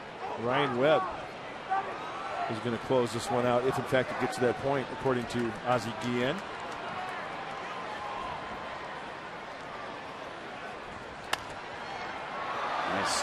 mound there by Buehrle. 2 away in the Padres' 8th. And Jesus Guzman will come up.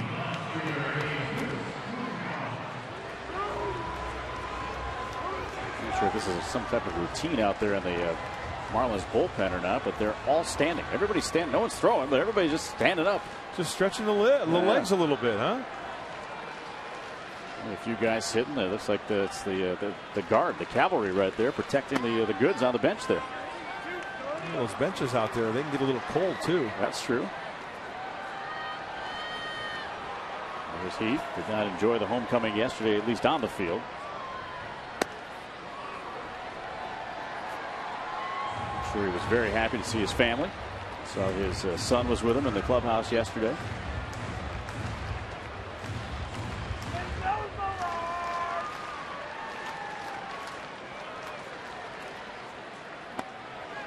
Lollipop curve in for a strike. He's got the touch for that, huh? He's got the feel for that 70-mile-an-hour curveball. Backdoor, outside corner to the righty. Now he'll probably counter with that cut fastball in off the plate or a changeup down and away. Changeup. Tough play for Buehrle. Not in time. Guzman hustling and beats it out. Hey, that's a great play by Buehrle. Great hustle by Guzman and a huge hit for the Padres. I honestly didn't think Buehrle was going to get to that ball and make it as close as it was. A great athletic play. Good fielding position. Okay, he squares up. Did you see how he got his body? His body was actually in front of that baseball by home plate before he actually made contact with it to throw it. That's just a great all-around play. I think he threw harder to first base and he's thrown to the plate all day. Probably right. So here's Headley after that move to first. Headley has driven in the only Padres run today. That is in the 6th inning. And it was with Guzman at second base. RBI his 16th of the year. That leads the club.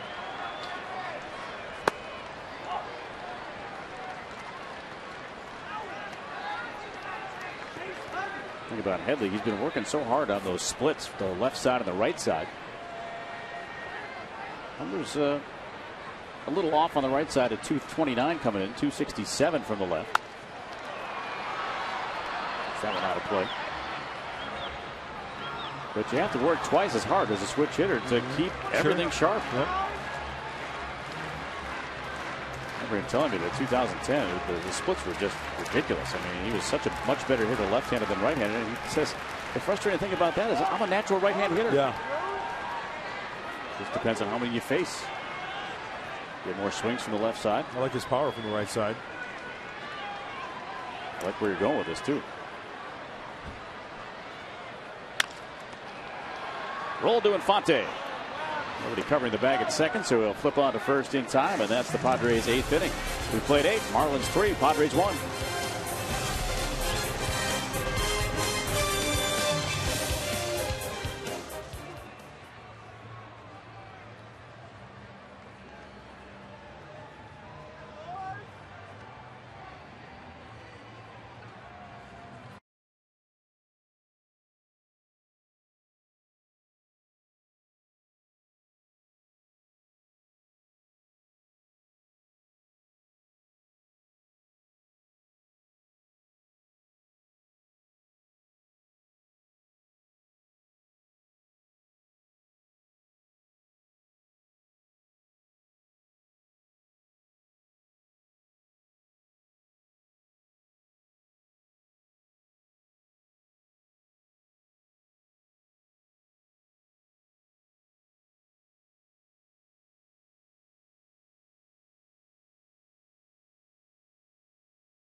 For the Marlins here in the top of the 9th inning. Coming up tomorrow, the finale of this 3-game series. We'll start it at 1:05. Joe Whelan will go to the mound for the San Diego Padres, looking for his first big league win. He comes in with a record of 0-4. He'll be opposed by Ricky Nolasco, good-looking right-hander who's 3-0 and a 2.76 for the Miami Marlins. So that's your matchup tomorrow. Nolasco and Whelan in the final game of the 3-game series, as Miles Mikolas will make his major league debut. Well, from San Antonio, Double-A today to replace Houston Street on the Padres' active roster. And a couple of other defensive changes. Will Venable will stay in the ballgame. He'll be in right field. That will move Chris Denorfia from right field to where he is right now in left. So Miles Mikolas, Jupiter, Florida kid. 6'5", 220 pounds. He impressed in spring training. He had a very good spring. Yes, he did. A fastball, curveball, a changeup. Big kid. 6'5", 220. That's a keeper. Making his major league debut. The heart's got to be pumping.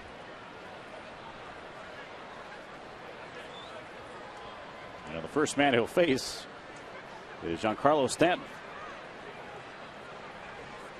Some last words of wisdom from Orlando Hudson, and now Mikolas will get ready to throw his first pitch in the big leagues.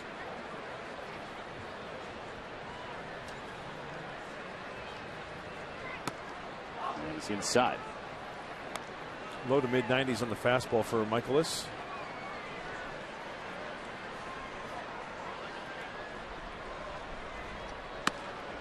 Good breaking ball. Got the curve over.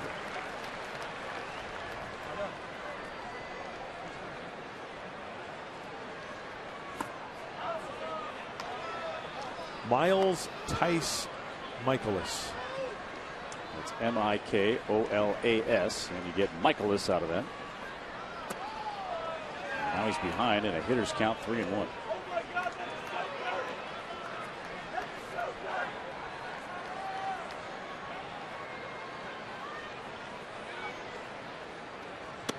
Big hack. Good cut fastball from Mikolas. Huh? Did you see a little cut on that at the end?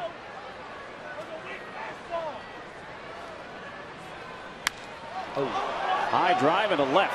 Backing up on that one, Denorfia drifting back toward the wall, and this ball is gone. First level of suites in the Western Meadow building. And a 4-1 Miami lead. Well, he worked the count full. Looked like a fastball, 3-2, trying to challenge him. And Miles Mikolas, first batter he faces in the big leagues, he evens the count 1-1. Another curveball, 2-1. Way off.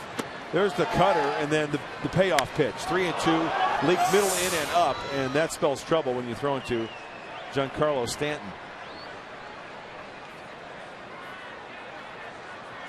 So now in the season high 8-game hitting streak for Stanton, and his 4th career home run at Petco Park.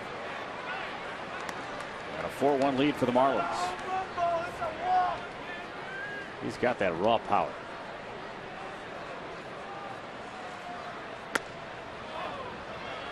And that was a towering drive. Hey, see how high that one went? How far that one went? So Brown was saying, yeah, I've hit him that far. One of the better hitting pitchers around. And now Mikolas has fallen behind Gabby Sanchez, 3-0. You know, especially coming from Double-A, it's got to be heart's got to be pumping. Mechanics have to be off a little bit.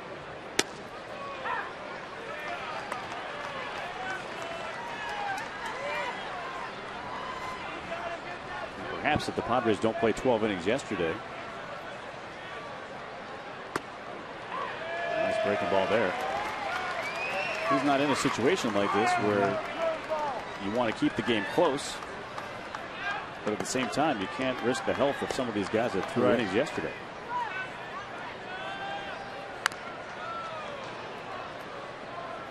Sanchez stays alive. Count is full. Miles Mikolas. I like the 12-6 curveball. Yeah. 2010 at Fort Wayne, 13 saves. Last year at Lake Elsinore, 12 saves, 9 at San Antonio.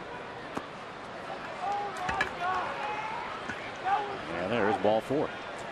Hey, Padre fans, come cheer on your Padres as they take on the Los Angeles Angels of Anaheim. It's Saturday, May 19th. First pitch is at 7:05. The first 25,000 fans can show their Padres pride with a free Padres rally towel presented by TaylorMade. In fact, there's a TaylorMade out there on that right field foul pole right there with the huge shaft out there up the foul pole. Don't wait. Get your tickets today at Padres.com or call 619-795-5555. I wish I could use that thing out on the golf course. At least there's a good chance of hitting the sweet spot. Yeah, I'd like to see you try to swing that one.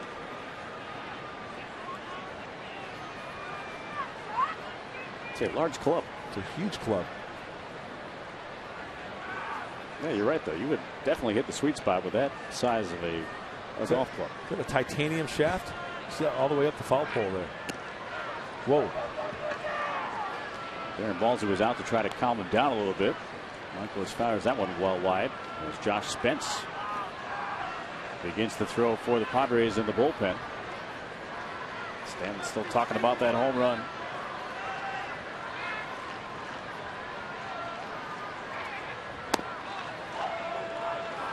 Get the curve over this time. 2-0.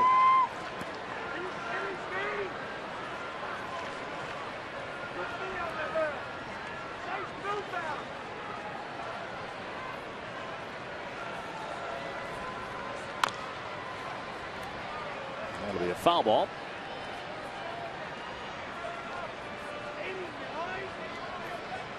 What do you remember about your big league debut? Oof. Cincinnati gave up 4 runs before it got an out. Thanks for asking, though. Didn't mean to bring up some bad memories for you. Well, actually, it was 2 runs before an out, so it wasn't that bad. 6 innings, took the loss. Gave up 4 runs. Heart pounding. Oh. Can't feel the legs. Couldn't feel my feet or legs. Yeah, it's unbelievable. Because it was at Cincinnati's Riverfront Stadium, right? And I'm thinking, because I was a baseball fan growing up, right? So this is 1984, and I'm thinking, man, I'm standing on the same field as the Big Red Machine. I mean, all the greats. And here I am right in the middle of it. And backing up third. Yeah. At least you got that down early. Yeah. Never had to worry about you again. Nice hammer. Good breaking ball. Curve. Strike 3 called on John Buck. He's got the hat trick tonight for 1 for 4 with 3 strikeouts. All strikeouts looking tonight. Look at this hammer right here. Nose to toes. See ya. So that's a strikeout Michaelis will always remember. First big league strikeout, catcher John Buck. Buehrle bunts. Well, he's a good athlete, isn't he? Handles the glove well. Knows what he's doing. Handles the bat well. So the successful sacrifice will get Sanchez to second base as Mark Buehrle gets his job done.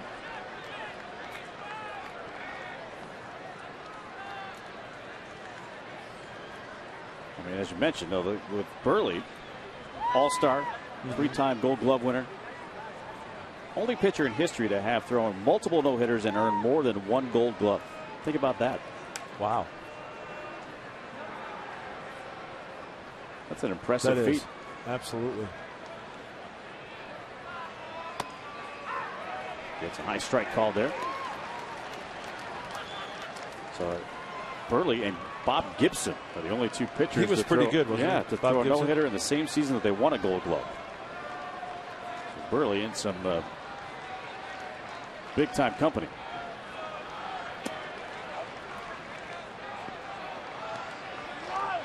And Buehrle has never been what you would call a flashy type pitcher. You never really, when you start naming the list of the best pitchers of the 2000s, I mean, you wouldn't automatically think about him. No, you wouldn't. But he's just so consistent, as we showed earlier. 11 straight seasons of 10 or more wins. So Michaelis gets ahead. Starting to settle in a little bit here. I think you're right. I think the butterflies might be not an issue right now for Michaelis as he throws the curveball down in the zone. See how far out in front Reyes is. Oh, yeah. Oh, throw him out of the game. Reyes slams the helmet down and throws the bat in disgust. And Michaelis works through this ninth inning, but he gets the home run by Mike Stanton to increase the Marlins lead 4-1 to the bottom of the ninth.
Would be his 28th career complete game, his first of this season.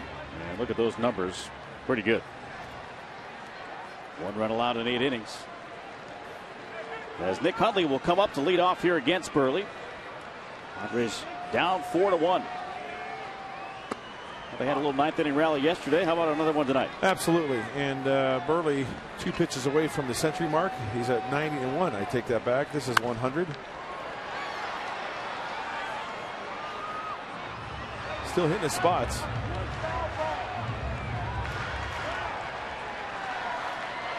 Good ratio right there on the strikes and the balls. Hug the line, but roll foul. Going to that changeup once again here against Hundley.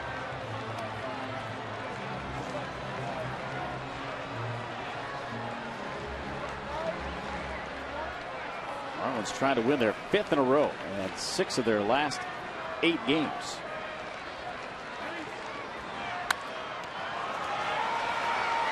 And tough here is Hundley fought off some good pitches.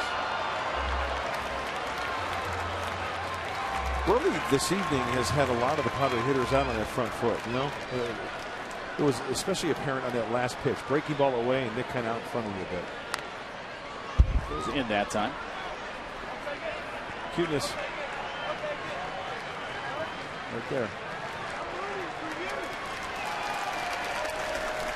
Pulling Dad's hair and looking at the stars. Yes, indeed. Life is good. 2-2.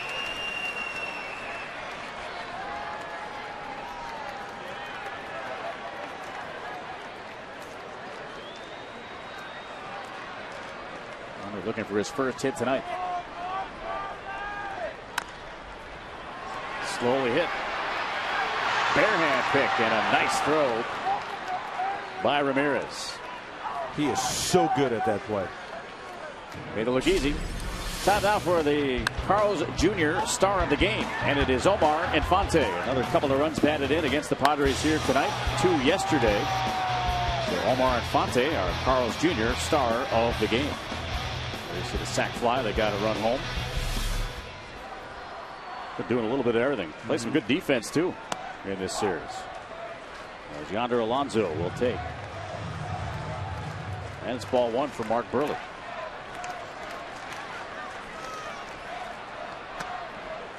You need those kind of players on your team, though. Padres, to me, a guy like Chris DeNorfia. Sure. Maybe not the first guy you think of.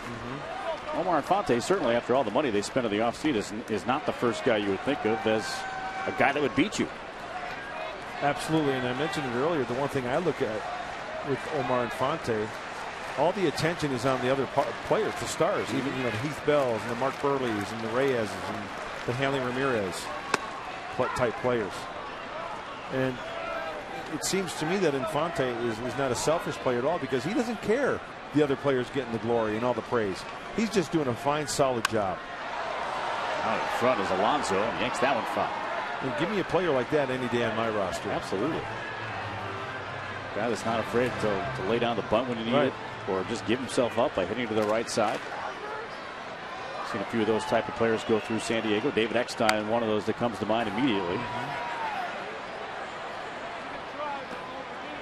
There's Dino, who does it on a nightly basis whenever he gets a chance to get in there.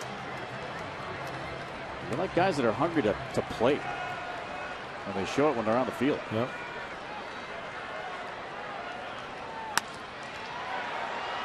Two, Infante. 2 outs. So Mark Buehrle, as you mentioned, all Mr. Consistent. That's an impressive list to be on, with the most consecutive seasons with 10+ wins since 1980. Maddox leads the way with 20. Mark Buehrle lurking in the woods right there with 11. I mean, look, Clemens, Sabathia, Glavine, Usina. Are you kidding me? 20 seasons with 10 or more wins? Really? If I didn't see it with my own 2 eyes, I would probably question the same thing. You know how hard it is to win a big league game, and then let alone win 355? And make it look as easy as he did, when in fact it really wasn't, because that guy studied more tape than I've seen a lot of hitters study. And Buehrle kind of in that mold.